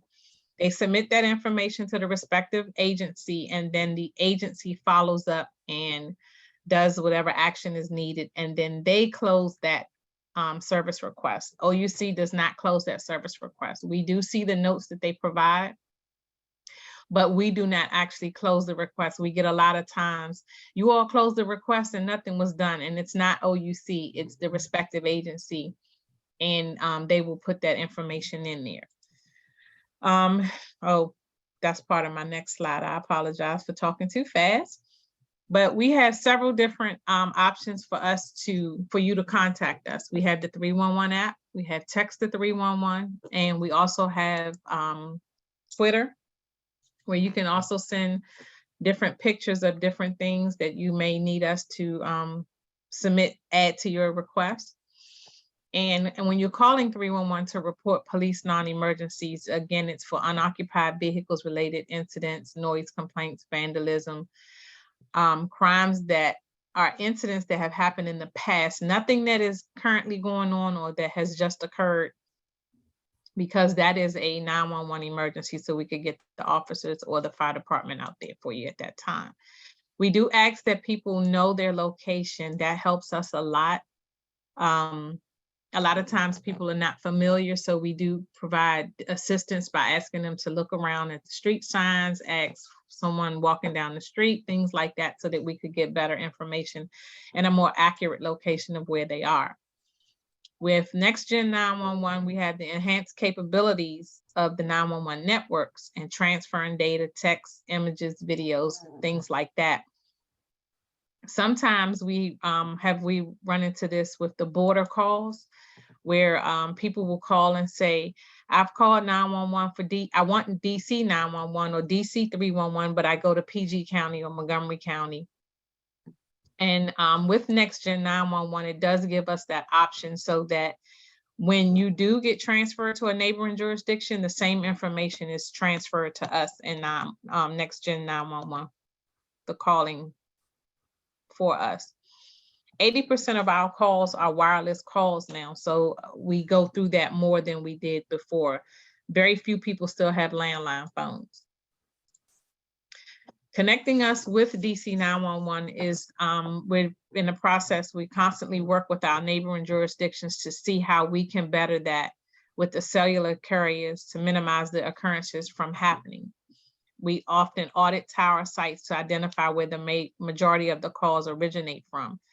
And they meet often so that we could address this. But again, if you do call 911 and you get a neighboring jurisdiction, please stay on the line, do not hang up, and do not go back to try to use the 10-digit number, because it does not take priority. 911 calls in queue is the same thing. If you get a hold message, please do not hang up. What we don't realize sometimes is that one incident can trigger 20 calls for accident or shooting or shots heard or something like that. And it's not that the information that you have is not important. We just ask you to hang on, because other things are still going on in the city. So it just doesn't stop with that one particular call. But do not hang up. Please stay on the line and wait for the operator to answer. We also have text to 911. And we always ask if you can to call, but if you can't talk, domestic situation, you don't want anyone to know exactly what's going on or why you're calling, we do have the option of text. It's at the supervisor's line, the supervisor's position, and they monitor that regularly to make sure. We ask that when you do text 911, that you enable your cell phone capabilities, your location service is turned on. You do text messages, no photos or graphics, and the text messages must be brief and easily understood. We use plain English, plain language, and we ask that if you can, call, but if you can't, text. When you text 911, in the field, you always put help needed, provide the location and the nature of the emergency. And we also have an app called Smart 911. And back in the day, I've been on the job for 26 years. So we used to have neighbors or citizens that will call us and say, hey, can you note this particular address that my mom lives there alone and we need somebody to call us in the event something happens to her. Well, we ran into the problem of keeping that same information in the system, no one calling us back and telling us that they no longer lived there or they no longer needed that address to have special attention. So we found the app of Smart 911. And what you do is create a profile on your own. So if everyone in your household, any type of medical incidents, medical information that you want us to have, any vehicles, it's who you want us to contact, you create all of that on your own. Every 6 months, the company will send you an email for a reminder that you need to refresh that information. And one thing that we also would like to add to this is that the VoIP lines, a lot of people have VoIP lines now. When you move, we ask that you remind your carrier that you have moved and give them the current address, because if you originally had it, I'm gonna say in Denver, and you move to DC and you don't change the address, then when you call 911, they're gonna send it in Denver and not in DC. So we do ask that if you run into anyone like that, make sure they are aware that they need to change their address if they have VoIP lines. And this is what populates when you call 911. Your call is never delayed based on anyone asking you questions. We do ask a series of questions to make sure that we get you the proper help for that particular incident that you're calling for. So every time they ask a question, they put that information in the report. It is simultaneously going to the dispatcher as well as the field providers. Another program that we have is called the Junior Academy. We started 3 weeks ago. I'm sorry, this will be the 3rd week. It's a 5-week program where we're bringing in high school students to see if they're interested in careers. Like I said, I started 26 years ago as a call taker and I was promoted through the ranks. It's a thankless but lovely job if you love to help people. No one calls 911 excited. So you just follow the instructions and use the tools and resources that we have, because it's far more advanced than what I had when I first came on. But we do give you everything that you need to use to make sure that we're giving the citizens the proper help that they need. We have the programs where we're walking, 311 is walking through the communities and we're assisting with taking service requests and just addressing any concerns that you may have regarding 311 response or submitting any type of service request.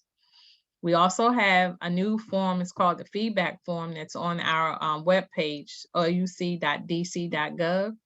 I want to say it's the 8th tab and it says feedback. So anything you want to provide for the director to consider, positive feedback, negative feedback, a complaint, or anything like that we need to look into, feel free to send that through the feedback form for our website. And thank you all. These are our different social media platforms. And I will open it up for any questions. And I'm going to stop sharing. Thank you. It makes it easier for me to see residents. So before we start to take questions, let me also add that some of the commissioners provided questions in advance for you guys to respond to. So we're going to not ask those questions in this moment because you already have them and you're going to respond to them. But if there are any other questions or if residents have questions, now would be the time. And I do see that a hand is raised, so give me one moment. Ms. Mateen also left it in the Q&A if you'd like. Well, go ahead and ask it. Yeah, when I get 311 or 911, they always have me hang up and call the DC number directly. I tell them I'm calling from the district, but they're sending me to PG County. They tell me there's nothing they can do except have me hang up and call back. Okay, I will. Hi, good evening. My name's Heather McGaffin, and I'm the acting director here at OUC. Thank you for having us. I'm going to reach out directly to the Prince George's County 911 director.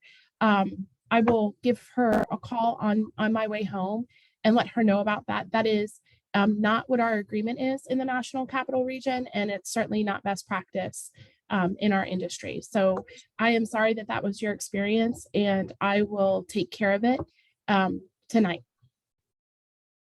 If it happens again, please let me know dates and times so we can track all of that. We can track where your call originally was sent, who the call taker who took it, and what was done with it, so that we have that. But I'll just let her know what's happening. And in the future, please use that feedback form or the email address, the director at OUC, or the OUC director at dc.gov email address, and I will make sure that we follow through with that.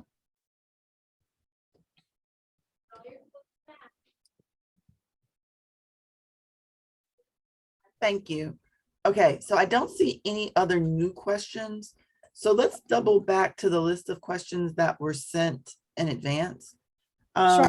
I think that it would be helpful, and obviously you had to take the time to research the answers to the questions, which is why we sent them in advance. But I think it would be helpful to read the question and then have you respond, unless you have a preferred format. No, I have the questions pulled up, and so I'm prepared to answer those. Commissioner, do you want me to read the question, or do you want to read it and then I answer, or? Well, you can feel free to read them. Okay, so the recent follow-up report of the DC auditor revealed that OUC had fundamentally misled the public about the sequence of call events when the agency response came into question. Has OUC been truthful in previous responses to ANC 4B commissioners? And how are you changing your procedures to ensure you share accurate information with the public and our communities? So, you know, we have gone through this audit, the original audit, and then we've had 2 follow-ups, and we have provided the audio and the different things to the auditor's team to look at that. You know, I am aware that there is audio out there, and that, you know, how the call was processed, that there may be some questions about that. So what I have done is I have reached out to a third-party vendor that we have not used for quality assurance before, to ask them to do a quality assurance assessment on that call, and we will provide that information. You know, I will always be truthful in what we find. You know, you are going to hear me say things that maybe haven't been said before. You know, I will say that we are short-staffed, because that is the truth. We are short-staffed. You will hear me say that sometimes you have to wait for a 911 call to be answered, because we are taking more calls. We are staying on the line longer because calls are a little more complex than we've seen. And certainly when neighborhoods experience of violent activity, such as a shooting, you're calling, and so are all of your neighbors. And so that has higher queue times. We are going to be as transparent as we possibly can, and we are going to answer your questions. And not only do I try to answer the question that you have, but then I have been also sending information to Councilmember Pinto's office, and she's the oversight for Public Safety and Justice Cluster. And also I reach out to the council member in the ward where it happened. So there was an incident in your ward where somebody called and they tweeted about they had long wait times and what was happening, and somebody else tweeted about the calls continuously were going to Prince George's County. And so I had a really good sit down with Councilmember Lewis George about what was happening and what we were doing to kind of mediate those situations. So I try to do a 360 so that that you know what's happening, we're keeping it on our radar, and the council member also knows what's happening in case there are other questions. So if you have questions, I certainly will get back to you, and you can certainly believe that I will tell you everything that I possibly can, as long as it doesn't interfere with any sort of litigation or investigation by MPD or another law enforcement agency. The report also flagged that OUC's location determining technology, or LDT, correctly pinpointed the location of a call, but the information was not used by dispatchers. What steps is OUC using to ensure that you're using LDT appropriately? Okay, a couple of things about LDT. LDT is useful when it is a wireless phase 2 call. And what a wireless phase 2 call is that you are calling from a cell phone where the location is enabled. Most cell phones out there today should have that because the FCC just regulated on December 5th that cell phones that didn't automatically send location data to a 911 center could no longer be initiated, but not initiated cell phones still can dial 911. So about 60 to 70% of the calls that we take, so 80% of our calls that are coming in are wireless, about 60% of those have really good location and determining technology packets coming with them. But the location determining technology packets are radius based. And so when you're in a rural area, it's a little bit easier to pinpoint than when you're in an area like ours. There sometimes can be a lot of addresses within a 50-yard radius. And so we are working on that. Admittedly, when the technology became available, we did not do a good job of training our call takers to use that technology or to trust that technology, because 911 was this thing where it was developed 50 years ago. Addresses were all people's homes or businesses. Then we went to cell phones, and the addresses that we were getting were cell phone towers. And that doesn't tell you a story. We were sending a lot of officers and responses to cell phone towers, right? Because that was the only address we had associated. And now we're starting to get addresses associated with the handset and the provider, whatever you gave the provider. And so we are kind of pivoting once again and really having to have our call takers embrace that technology. Here's what we've done to make them more comfortable with this. We have upped our technology training for LDT specifically. We have created a working relationship with Octo, who performs all of the GIS functioning here in the city. They're coming in and training now, where before we've never had that. They were here last week for the very first time, and we'll keep that going. We've also brought in the vendors. We receive our LDT through Rave, which is also the provider of that Smart 911 app. Sometimes you see that people say we receive it through Rapid SOS. That's not the case. Rapid SOS is the clearinghouse that provides that data out. We get ours through Rave, and we're constantly looking at ways that we can help dispatchers really embrace that. What also happens is we could have that LDT address come right into our CAD system as the actual address. But what happens is people are calling on cell phones and they're moving. And then, not all the time, but a lot of times they're moving. And as the cell phone is rebidding to get an updated location, it is changing the address that we put into that field. So we've tried a lot of different ways. We continue to do the same. And, the biggest thing is just making them more comfortable to trust with technology, is telling them, after years of telling them not to trust technology because the addresses weren't really where the person was. So hopefully that answers that question. What is OUC doing to ensure more transparency and responses to the public, the media, and elected officials? I'm making myself available. We are coming out, we're doing things. This is maybe like my 7th ANC meeting since appointed in the middle of February, the early part of February. So I'm really trying to engage. I'm trying to have that open door policy. I would welcome any of you to come here and see what we're doing. We are trying to be really quick in how we respond to things, understanding again that I might not be able to tell the full story to anyone asking, but I will always, because of privacy reasons, but I will always tell you what I can, and we will always, be constantly updating our website.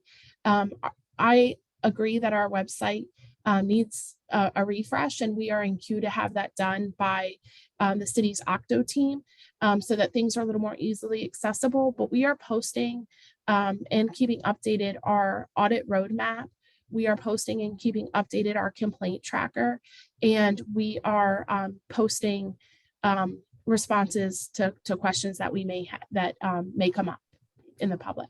So you can do it online. You can engage with me with the feedback form, and then also just trying to build that level of trust back, right? We know that we're in the midst of a comeback in rebuilding the trust in our agency.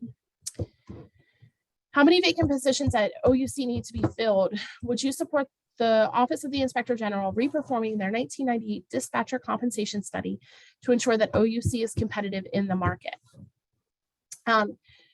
Currently, we have 24 call taker positions, and I believe it's 10, but I will get an updated number of dispatcher positions. So our call taker and our dispatchers are different. We have about 21 311 customer service rep positions, and I think we have 7 in our IT department. We have been working with DCHR to come up with a better hiring rhythm and starting our academy classes, our training academy classes 4 times a year, where we can have between 10 and 15 students. So ideally, we could be training between 40 and 60 new call takers. Everybody that comes in has to come in as a call taker. Would I support a reperformance of the dispatcher compensation study? I always welcome that. And actually, I'm participating in one right now with major cities across the nation it's being led by New Orleans, and I agreed to participate so that I could also get that information back. And so we're participating there, and we are also participating in the National Capital Region, which are our partners in Maryland and Virginia. We are looking to do a National Capital Region study because that's where we lose most of our talent to, our bordering agencies that are within, about an hour's drive that may be paying more. We also, for the first time with this training class, are offering incentives. It's not the incentives that the MPD officers are getting, but we are offering hiring incentives. And then if you have seen the mayor's proposed budget, you'll see that there is a pot for hard to fill positions for an incentive there. And actually in the presentation to City Council, they did name 911 call takers as being one of those positions. And of course, I fully support that. But I would welcome any help for a compensation study. An incident involving an ANC 4B resident was recently cited in a lawsuit by former OUC Director Sabito as an example of OUC leadership not being fully transparent with the public in responses. Does OUC still believe that incident was handled appropriately and that answers given to ANC 4B commissioners, residents, and the media were accurate? Because this is in litigation at this time, all I can say is that in order for their, I'm not at liberty to discuss pending litigation, including merits of the case, because I don't want to compromise the pending matter, and I want to allow the judiciary process to play out. So I'm sorry that I won't be able to answer that question specifically. On February 18th of 22, FEMS was dispatched for a person in cardiac arrest in ANC 4B at the Tacoma Metro Station, but responders were sent from Medic 31, which is 4930 Connecticut Avenue, Northwest, creating an extended response time despite the existence of a Montgomery County Fire Tacoma Park Volunteer Fire Department station located much closer to the incident. In response to inquiries from commissioners, OUC refused to share agency response times and said it was not their responsibility to ask for mutual aid. It was up to FEMS or MPD. Why won't OUC share response data? And does OUC still believe the call was handled appropriately? Does OUC ever proactively work to reduce call response times? And are you aware of neighboring jurisdictions, resources you can call on? Mutual aid is always a big thing, right? I think we see it a lot on the bridges and different things too. And then this is what I will say. I have this flagged for my meeting with FEMS. I don't know if anyone's ever been here to OUC, but we have FEMS liaisons. They are called a FLO, a fire liaison officer, and an EMS liaison officer that sit here on our floor. And we are always looking to improve ways to reduce response times. And so leaning into them a little bit more, futuristically, of course, is one of the ways that we're going to do that. And As far as response data, I can get you that. I can get you that data. We are always, this region is always looking on ways to improve responses collaboratively. So we can get you the response data, and yes, we are proactively working to reduce call response times. We look at a lot of different things in response times. You know, and I think our relationship right now with FEMS is fantastic. We're meeting on a lot of different initiatives. And so I have this one added to the list. And so I can't give you an answer today. I'll make sure that you get the response times. And, you know, I'll make sure, like I said, I have it flagged for future discussion. ANC 4B requested that OUC work with OCT FME in resolution 4B22 to create 22-1010, I'm sorry, to create a simple 311 reporting and mitigation process for down wires. What progress has been made toward that goal? Is OUC pursuing it? This was actually, when you sent these over, in full transparency, this was the first I'd heard of this resolution. However, I was at an event earlier this evening, and I sought out Director Foster from OCT FME, and we are going to get this ball rolling. We are committed to doing that. I'm going to connect our 311 chief with their person who is responsible for handling this thing. And we are going to get this done as part of a consumer affairs initiative with OCT FME. So we may have some more questions about what that looks like. And if so, I know the group I'm coming back to ask those questions, but we are, Director Foster and I are committed to doing that. In a letter of inquiry, ANC 4B raised the concern of the lack of DGS participation in 311 as an obstacle to maintenance requests in public facilities and parks. Has there been any progress towards greater integration of DGS and using 311 for maintenance requests?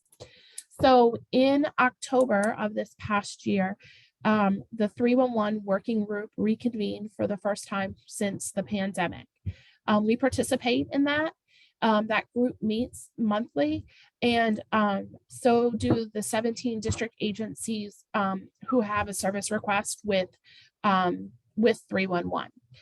In that, one of the things that came of that, that Ingrid, Ms. Buxell talked about a little bit earlier, was that when you put in a 311 request, it's very frustrating when you get something back that says it was closed, and then you drive through that intersection or what have you, and the problem is still there, and then you put it back in. We're duplicating efforts. So one of the things that came out of that working group, which is actually housed in the city administrator's office, is that there now has to be some sort of proof, whether that's written or a picture, that the problem was resolved. And so agencies, including DGS, are supposed to be doing that. If you have further concerns about that, I'm going to flag this for 311 chief so that he can take that to their next meeting.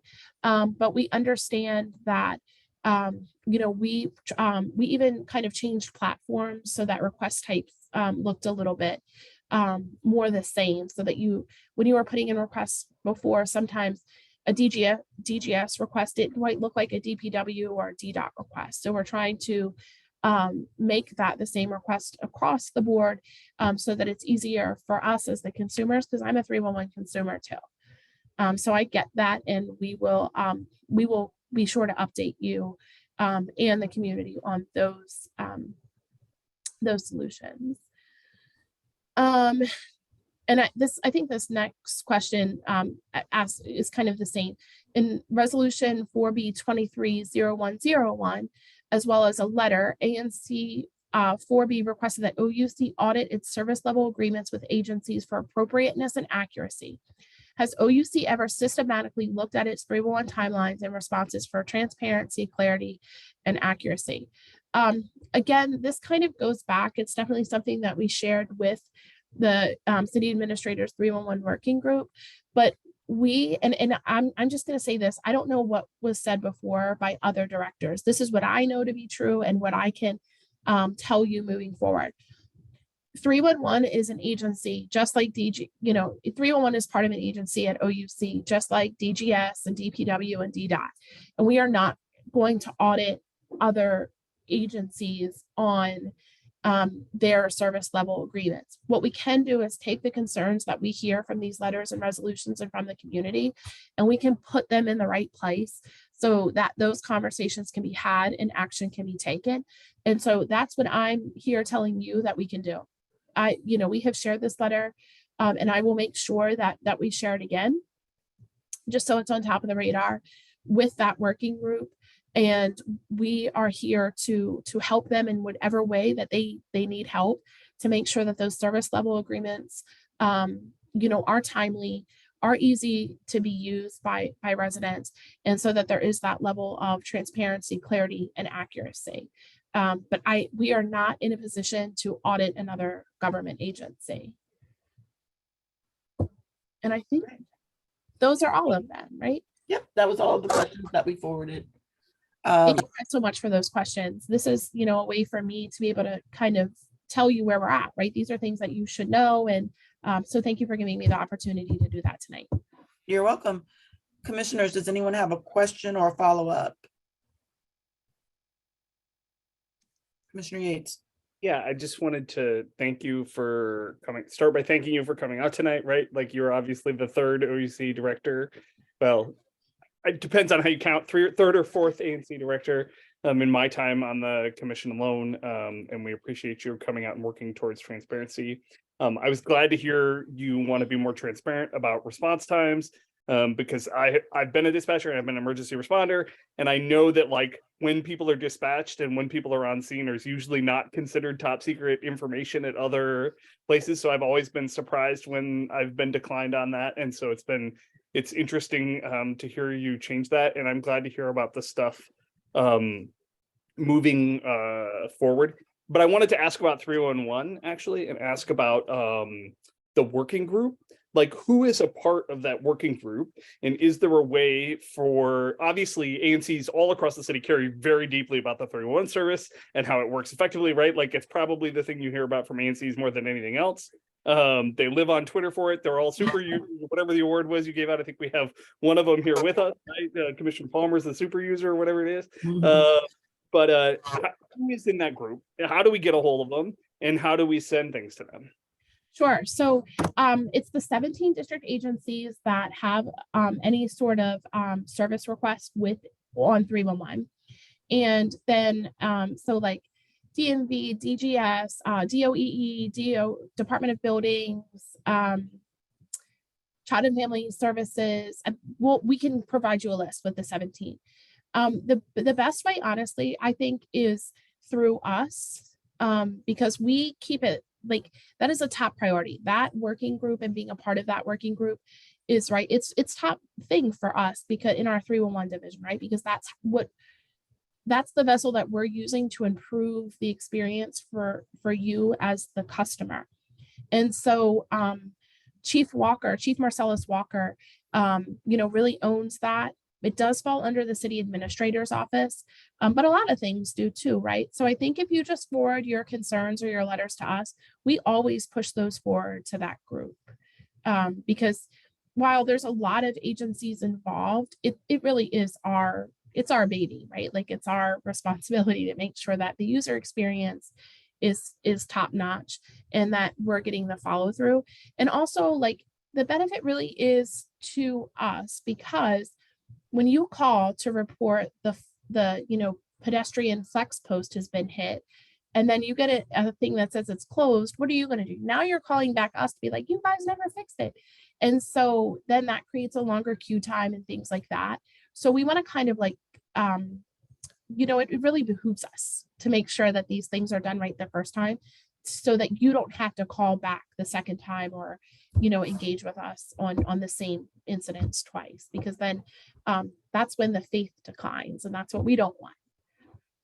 And I just to say that I think that that's what we were getting at when we were talking about auditing SLAs, right? Like, whether it's service level, like, responses that are too obscenely long, right? That are way too long for what they should be doing, or way too short, and then the expectations don't get met, right?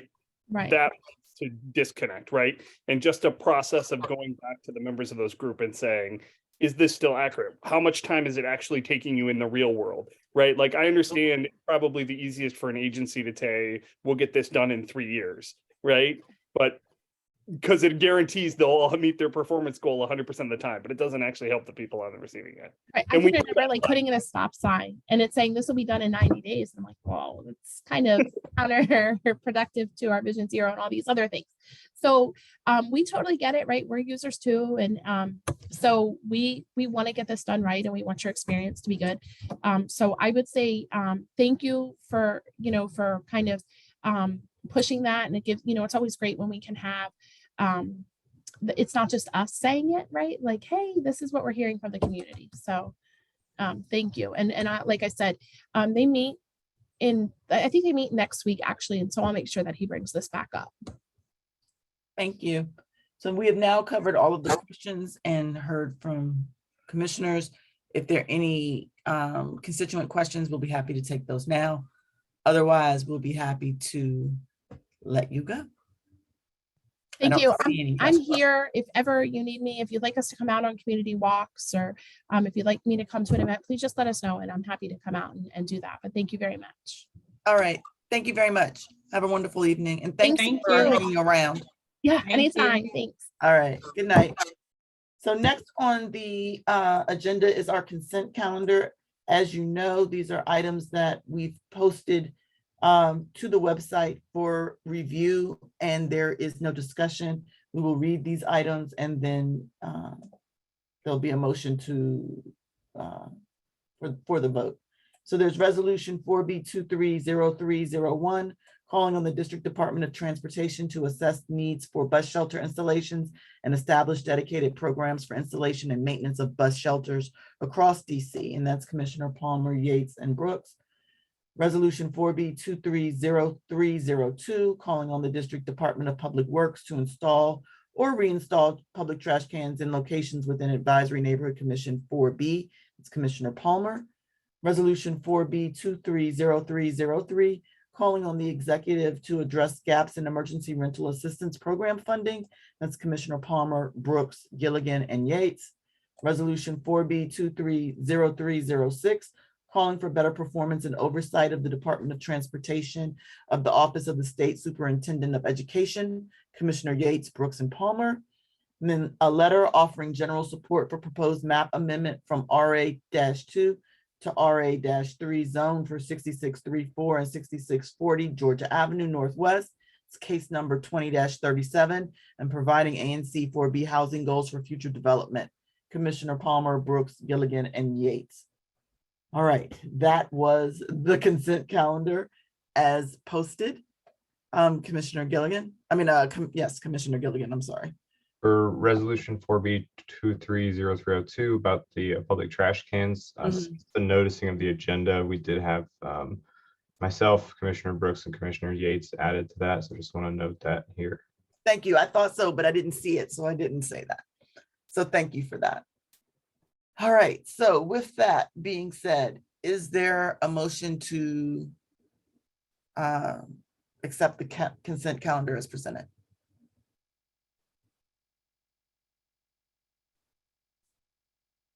Going once. All right, thank you. Motion. Second? I second. Thank you. All in favor? Aye. Aye. Looks like I see 8 out of 9. Wait a minute, let me see 1, 2. Okay, I didn't see the last one. All right, so that's everyone. Thank you very much. Motion carries. All right, next, item number 8 on the agenda is a presentation for Philip A. Director of Development, Philip A. Gardine, Megan Mitchell, Eric Colbert, and Jessica Bloomfield, Douglas Development, read the discussion of 6901 Willow Street Northwest. They have 20 minutes to present and a 10-minute discussion. Are you helping elevate? I've promoted Jessica, Phil Gardner, and John. I tried to promote John Oliver. He hasn't accepted it yet. Is there anybody else you need me to promote, Phil or Jessica?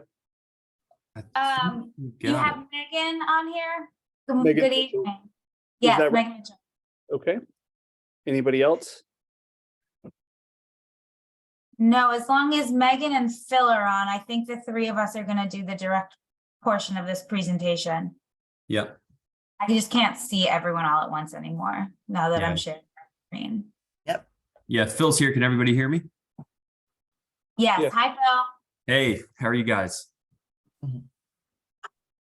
So, Phil, I think you're gonna start out, but if we just want to quickly introduce ourselves, I'm Jessica Bloomfield, Land Use Council with Holland and Knight. Phil? Yeah, Phil Gardner with Douglas Development, Director of Development, and work on entitlement and construction of a number of our projects in our portfolio. Hi, I'm Megan Mitchell from Eric Colbert and Associates. I'm the architect for this project. Yeah, great. So I'll kind of kick it off. This is Phil Gardner again. Thanks everyone for having us. Commissioner Yates, thank you for inviting us and giving us the opportunity. Commissioner Palmer, nice to speak to you again. We presented previously at the Housing Justice Committee presentation, I believe on March 1st. So it's great to be back and great to be able to talk to you guys again.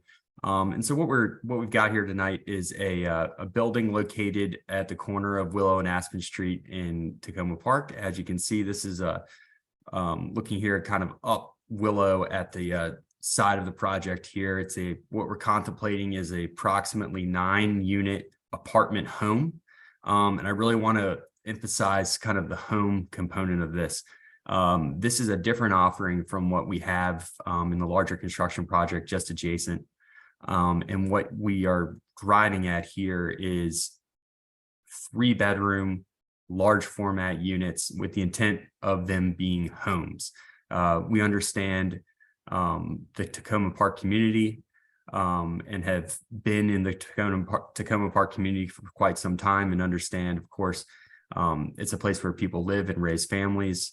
And that is what we are striving to achieve here in this building. This is looking for a long-term resident, a place for a family to grow and live, and truly an apartment home type building. So I think what we will do here is after that little intro, Megan's going to step through kind of some of the architecture here and some of the site planning, and Jessica will step in with a couple of the zoning related items. So thank you. Hi, good evening, everyone. This is Megan Mitchell from Eric Colbert and Associates. This view is showing this site, which I'm sure you are all familiar with. So we can probably skip to the next slide. I'll just quickly point out though on this slide, the site is zoned RA1, which is important. That has to do with the relief we're requesting, and it's within the Tacoma Park Historic District. So we're here tonight actually to talk about both our BZA application and our HPRB application. Thanks, Megan. Thank you. And that is pretty much what you just explained, that we're here to talk about the special exception and the historic preservation. We can skip to the rendering since we have another site plan slide coming up. So this is the same view you just saw a minute ago. I just want to talk a little bit about the architecture. What we tried to do here was to make the building feel like kind of a folly in the park. We looked at a lot of buildings around Tacoma Park, and there's a very eclectic assortment, as you all know. But some of the things that really stand out to us are the large overhanging porches and the shake siding on a lot of buildings. And then the connection to nature and green and trees is such a huge component of the atmosphere of Tacoma Park. We can go to the next slide. This is a view looking in the opposite direction. So you're kind of facing southwest in this view. And you can see we have a butterfly roof on the structure, and the roof is wrapping down the sides of the buildings. One thing that I wanted to point out about these views is that there is adequate locations along the metal cladding portion of the wall to obscure things like condensing units and to kind of keep them away from the public street side of the building. So I think we can tuck all of those mechanical things in very nicely since we have a lot of green space to work with. Can I ask a quick question about this rendering? Sure. is there a sidewalk along the street? There is. Yeah, this is the view. This isn't the street view. This is looking from kind of behind. The alley would be on your left. Those parking spaces would open into the Yeah. alley. So I guess like, that's- then what's the expanse of concrete with the vehicles directly in front? I assumed it's That's this. the existing parking lot. Okay. Yeah, so the lot kind of goes right up to that existing parking lot. So we can go to the next view. And then this is the view, very similar to the other view because the building is symmetrical. This is the view from Aspen Street, and you can see Willow Street beyond. And again, looking at really creating a nice green with lots of opportunity to provide stormwater detention and to kind of snuggle into the landscape nicely. We can go to the next slide. Here's the site plan, so you can see the orientation on the site. And the plan is 3 apartment homes, and the 2 that are facing the street are identical but mirrored. And then there's one that's facing the east and the parking area and the alley. And they are all 3 bedrooms, 2.5 baths, approximately 1,600 square feet. So really, really ideal for a family condition. We have lots of light and air, three sides of access to operable windows. So it's very much like 3 individual homes on each floor. There are terraces for each unit and then balconies for the same units above. Next slide. This is just showing another view of the floor plans. The entry is on the left. On the first floor plan, the entry is coming off of Willow Street, and we have a ramp that accesses the lobby and also allows access from the bike room and easy access out to the sidewalk. And then there's an exit on the north where the green arrow is showing that takes you out the side of the building and to the parking spaces. Then the second floor is identical to the first floor, but we have a little bit of a little more unit on the upper unit because we don't have an outdoor access. Next slide. And then the third floor plan, again, the same. We have a small community area at the lobby on the third floor, but very minimal circulation, really, again, trying to emphasize that these are almost like individual homes on the site. And then the butterfly roof on the right is showing how the water is directed and gets put back into the ground, but we're detaining it with stormwater management and rain gardens and dealing with all of the runoff with landscape. And I think that's it. Yeah. thank you, Megan. Sure, I'm thank gonna just quickly go through the special exception standard of review because that's what the BZA will be evaluating this case under. This is a matter of right project. We're building to the matter of right height and density and bulk. We have all the required yards, lot occupancy, et cetera. The reason we're going to the BZA is because all new residential development in the RA1 zone, other than single family dwellings, has to be reviewed by the BZA. So there's nothing in particular about this project that is not compliant with zoning. We are just following what the zoning regulations require. So that's why we're here. There are essentially 3 standards that we have to meet under subtitle U 421, which is the component of the regulation that kicks us to the BZA. The first is that the BZA must refer the application to district agencies to review the application as it relates to existing and planned schools and public streets, recreation, and other services. And I'll go through on the next slide how we meet these standards. The second of three is that the BZA refers the application to the Office of Planning. The Office of Planning will comment on the site plan, the buildings, the provision of light and air, parking, landscaping, etc.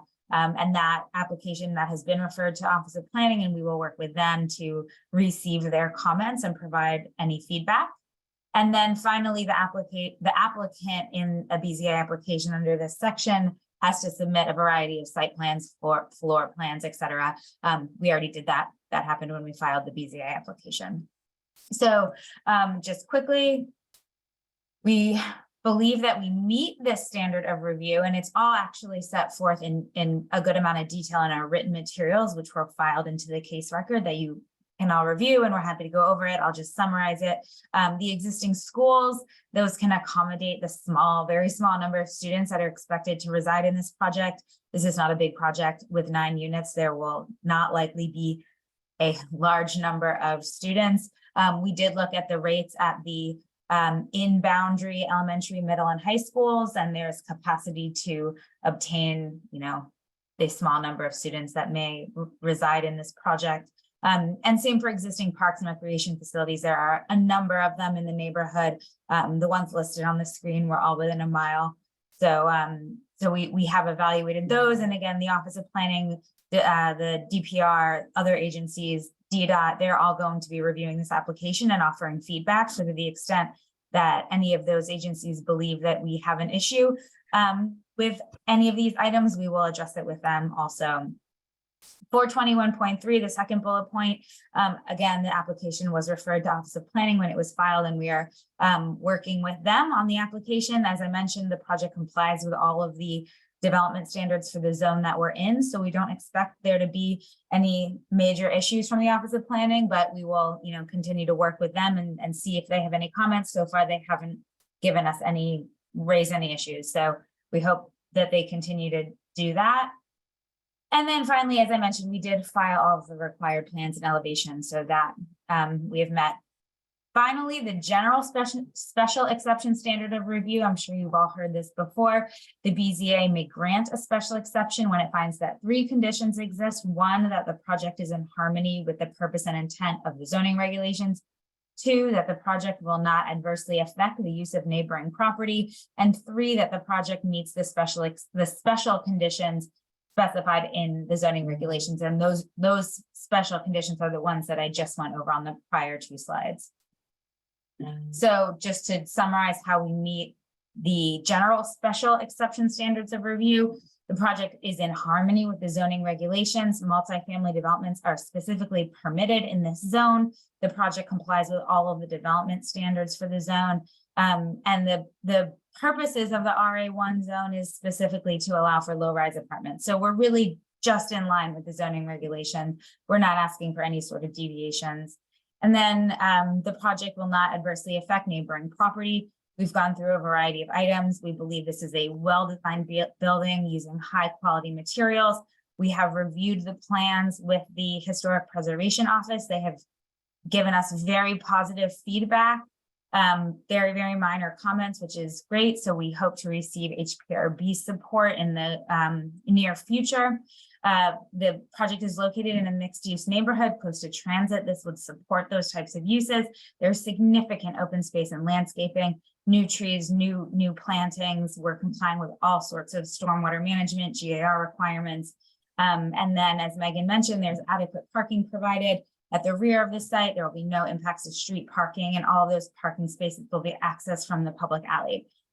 So that's really it. Number 3 is that we meet the specific conditions, which I've already gone through. So I will close there with another rendering of the project and turn it over to the ANC for any questions that you guys might have for us. Yeah, thank you for the presentation. Just to share a bit of background from the ANC's perspective on this, this was scheduled actually for HPRB review last month, and the ANC and the developer requested a delay of a month to allow for community input and for these meetings to take place, to hear from you, and we appreciate hearing from you on that feedback. The one thing I wanted to talk about the special exception review requirement is our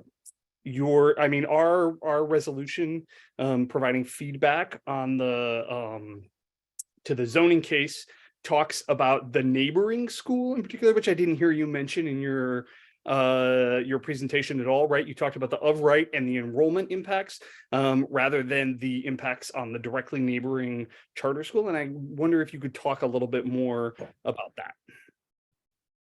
Phil, I might turn that over to you. I know that you've talked with the school. Are you still there, Phil? Yep. Would you mind ending the share? So it just makes it Oh, easier for me sure. to manage people. Thank you. Yeah. So Phil, yeah. go ahead. No, I was gonna ask you if you could address some of those, Commissioner Yates, I'm sorry. Yates Questions on engagement and the lack of any impact on adjacent school. Yeah, we have been in contact with the adjacent school. They're actually the Montessori school and the charter school are both tenants in our building. The primary level of interest thus far has been in, and we'll pull the talk about the elephant in the room, which is the playground on the corner. That's been the primary kind of conversations. That's been the root of most of the conversations thus far, not really discussions specifically about the building itself and impacts potentially on the student body or anything like that, but primarily regarding the playground, which I know is of interest to everybody. So we are in discussion and in the planning phases right now of relocating the existing playground from the corner of Willow and Aspen to property that we own adjacent to the Willow and Maple project. There's a kind of an open grass area between the single family homes that are also a component of our project as Douglas owned land. We are planning and in consultation with a playground consultant and child recreation consultant in the initial planning phases of developing a large format playground and learning area to take the place of the existing. So when in terms of interaction with the charter school and Montessori school at this point, it's primarily focused around that, and those have been the conversations thus far. All right, thank you. Are there any other questions or comments with regard to the presentation by commissioners? Commissioner Gilligan. Just a quick question on slide 7, the site map you showed just on the parking lot between space 6 and 7, there was like an additional space, and I just wasn't sure what that was by the map provided. I wonder if you could, is it bike parking or something else? Megan, can you address that? I just pulled it back up on the screen. Yes, thanks. That's an area for trash collection. Okay, all right, thank you. It's a little enclosed area for dumpster and recycling. And that's sufficient for the number of residents and units in the building? Yes. Okay, all right. Commissioner Cohen, I believe I saw your hand. Yeah, I was just curious if you did any sort of studies around like grocery store saturation or grocery store density, and is the expectation that that this is sort of like walkable to the Safeway or Walter Reed? Just my main question. Bill? We have not done any studies relative to no, we have not done any studies relative to grocery store saturation or anything like that. We do intend the building to be walkable. Obviously it's a walkable neighborhood and a walkable community. Access to the metro less than a quarter mile away is a key component of deciding to actually move forward on this endeavor. So we do look at it in that light, but we haven't specifically looked at grocery stores and that type of study. The project is really, maybe doesn't feel like it, or you all know because you live right there, but it's really not very far from Walter Reed.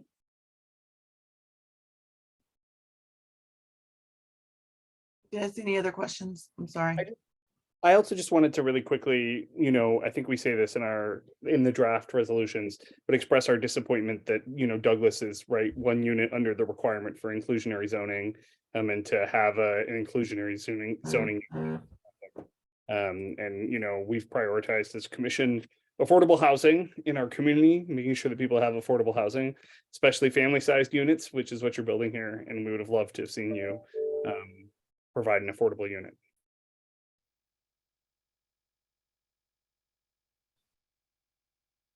All right. We understand, and can certainly understand where you're coming from. We felt like this was a unique opportunity here to present something that was a different offering from what we have elsewhere. And the adjacent property does have more than 50 IZ units. And the two together, in our eyes, we feel like we have provided a sufficient amount. Okay, there are three hands raised. We're gonna hear from those three residents. I am gonna say first, we've already heard the opposition. I don't need to hear the same comments again. So if you're raising your hand to repeat what you said earlier in the meeting, I'm gonna ask you not to do that. All right, we're gonna start with Commissioner Bramagen.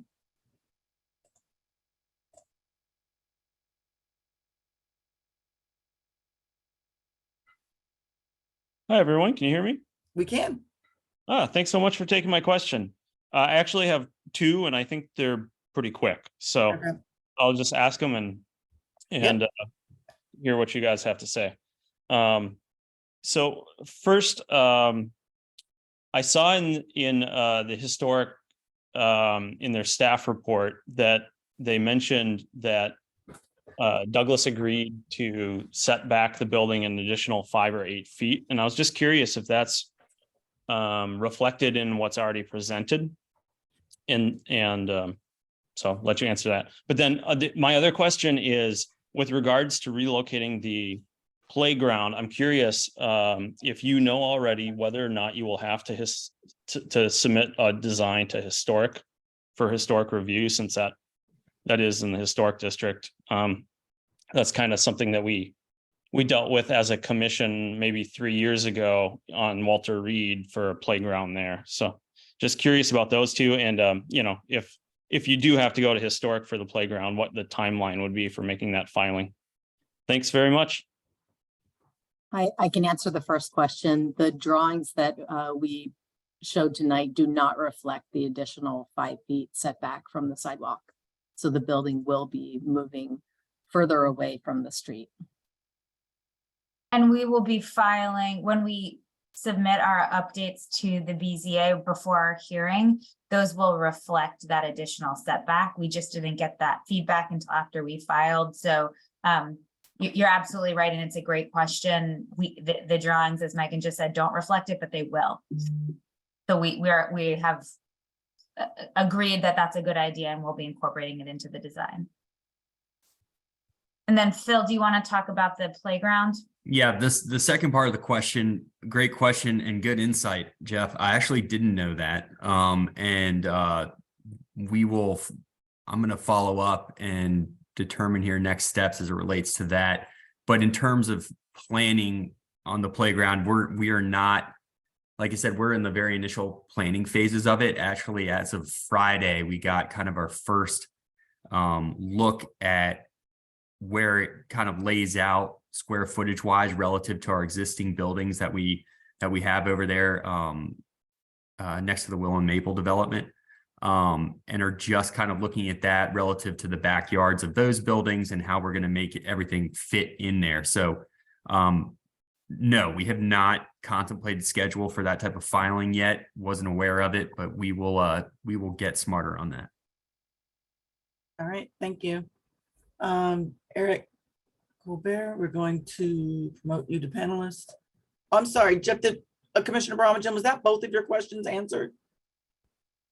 Yeah, Okay. and I greatly appreciate that, and the fact that I think the setback, the greater setback isn't yet reflected in those designs is something that some of my neighbors on Willow Street will probably appreciate.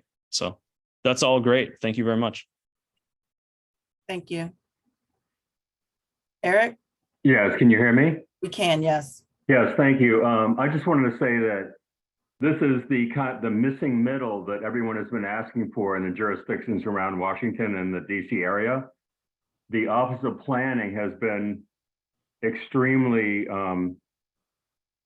forceful about requiring that we put as many larger units in our building as possible, because a lot of the ones that we've been delivering lately seem to have, tend toward more than 1 and 2 bedrooms. So this is really a product that is extremely missing throughout the whole DC area and beyond. So I think that I have to commend Douglas for development for asking us to provide this, different building type. All right, well, thank you. Mr. Werner? Yes, it's Jack. I just wanted to reiterate. Okay, so I've already asked you not to reiterate what you. No, I just want to make sure that the folks from the Douglas Development are aware that that's been written, and that Mr. Milstein with Douglas Development has got a copy of that. And we hope that they will look at the concerns that we raised in that. And we just also want to just reinforce that we think it's important, before any action is taken on this, that there be a meeting with us in the nearby neighborhood, right in the neighborhood. Mr. Werner, as I'm sure you also have to work tomorrow, but we all have been on this call now for nearly 3 hours. We don't have the wherewithal to have every person that's in disagreement repeat their disagreement throughout the evening. Douglas Development was on the call. Your comments were recorded. Your emails were received. We cannot have each of you repeat what you've already said. Really quickly, Chair Brooks, I actually just wanted to ask Mr. Werner if he was aware of the additional 5 feet of setback from the HPRB case, and if that, makes him feel better knowing that it's going to be further back from the sidewalk and further away from the houses across the street. Thank you, Commissioner. And I think that it's a start, but it's not nearly enough of a setback to make it really compatible with what's needed, and to be able to provide the ability to put some larger trees and really put in the landscaping that's needed there in the front. So yeah, I don't think the 5 to 8 feet is enough of a setback. Well, just to be clear, it'd be an additional 5 to 8 feet off of what's already required under the zoning. But that's correct. Yeah, I appreciate hearing from you on that. I just wanted to see if you knew that and if it made a difference for you. Thanks. Yeah, no, it's still the same. Thank you, and thank you, Chairman, Chairwoman. Thank you. I know you don't want to hear any repeats, so and I've had to sit through this whole thing as well. So as you can understand, it's been even much more harder on me.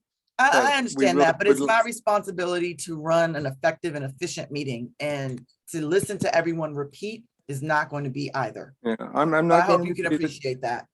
I appreciate it very much. Thank you very much. Thank you.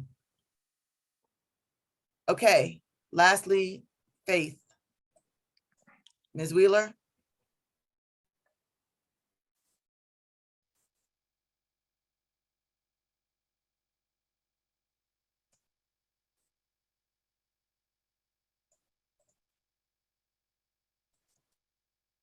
You're gonna have to unmute yourself. Just came up on the screen. Thanks, Allison. All righty, there you go. Sorry. Thanks for recognizing me. I first of all want to express my appreciation to the developer, to Douglas Development and Eric Colbert and everybody for putting in a 3-bedroom unit. We've been asking for that for 20 years. I've been sort of active in this business for a while. So that's great to see. It means families can come in and live there.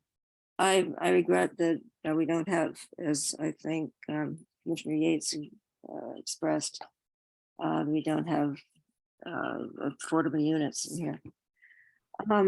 I did want to, I wanted to ask what relief is requested, what BZA relief is requested. I'm sorry, I should be up on this, but I've been totally concentrated on climate change for 7 months.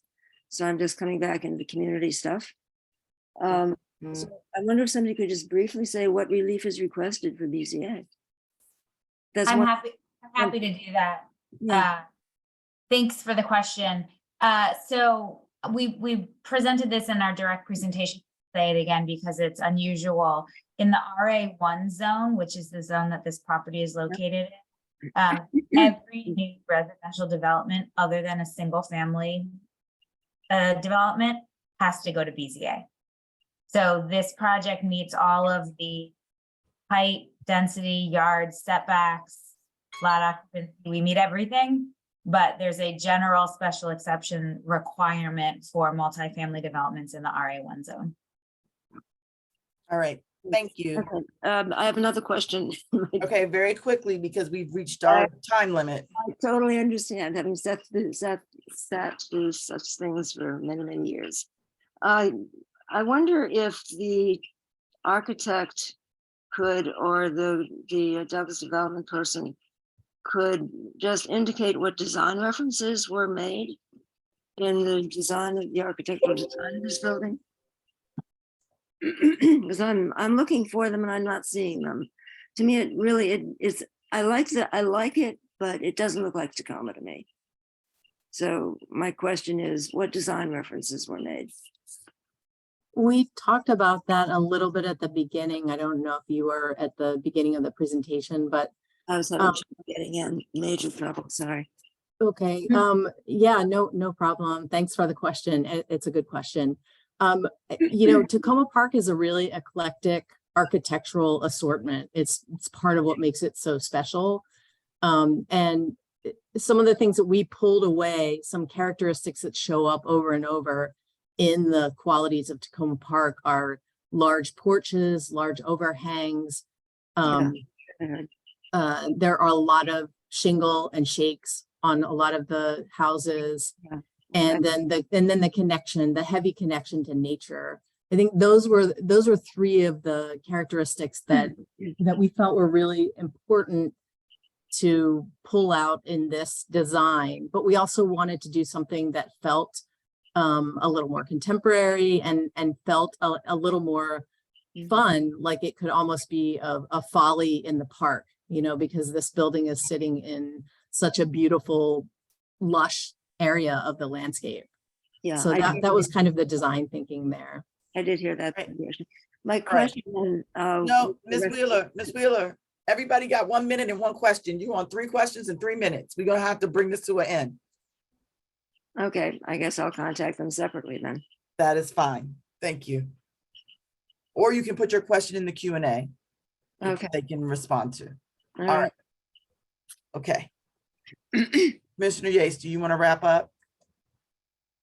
Sure. I want to thank the presenters for joining us late on a Monday night when I'm sure they have work in the morning. And thank everybody else for sticking with us. I'm offering 2 resolutions on this. One in support of the design in front of the Historic Preservation Review Board, and one providing feedback to the zoning request for the special exception. Both are available on the website, and you know, I think I've noted my disappointment in a couple areas, the things that I approve of, the family sized units and things like that. I think that it's important that the zoning order include a mandate that Douglas deliver on the promises for the community playground, and that playground have an easement to ensure that the public are able to access it and use it, and there's a safe way for the children at the nearby schools to access it.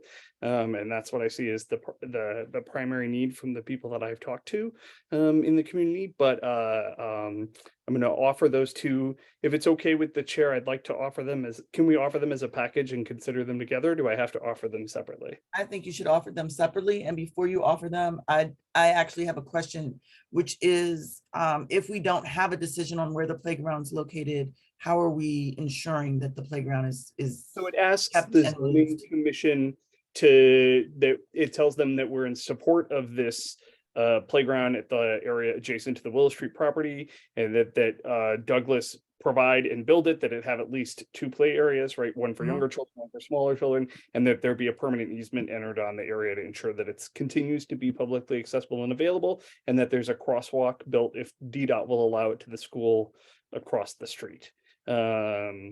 Obviously, the zoning commission will like take it in review. They do their own negotiations with the developer, right? Like it's also possible the developer will come back. But at this stage, like this is the as fleshed out as it can be on this one until it gets further along in the planning process. All right, so would you like to put forward your first resolution? Sure. I'm offering resolution 4B2303, which supports the proposed design before the Historic Preservation Review Board. I'll also note that this was delayed a month. It was actually on the consent calendar for the Historic Preservation Review Board last month, which means that they were going to consider it without discussion. And it's on the consent calendar for next month. It was delayed a month to allow for community comment and these engagement processes. So All I'd right. ask a second if I Is could. there a second? I'll second. Thank you. All in favor, please raise your hand, say aye. Aye. All opposed? No opposition, okay. All abstentions? Okay, so that's 1, 2, 3, 4, 5 abstentions. I'm starting not to be able to speak. I apologize. Okay, no no's and 5 abstentions must mean 5 yeses. Right, because we're still all here, right? 1, 2, 3, 4, 5, 6, 7, 8, 9, 10.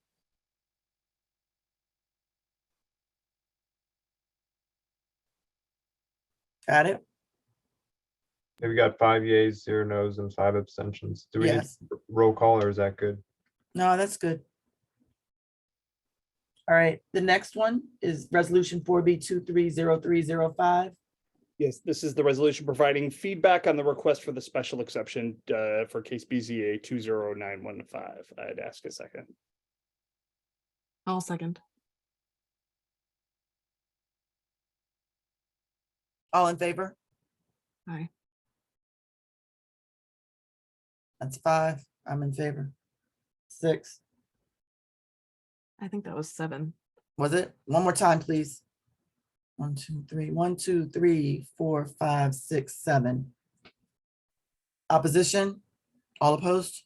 No opposition? Abstentions? 1, 2, 3. Got it.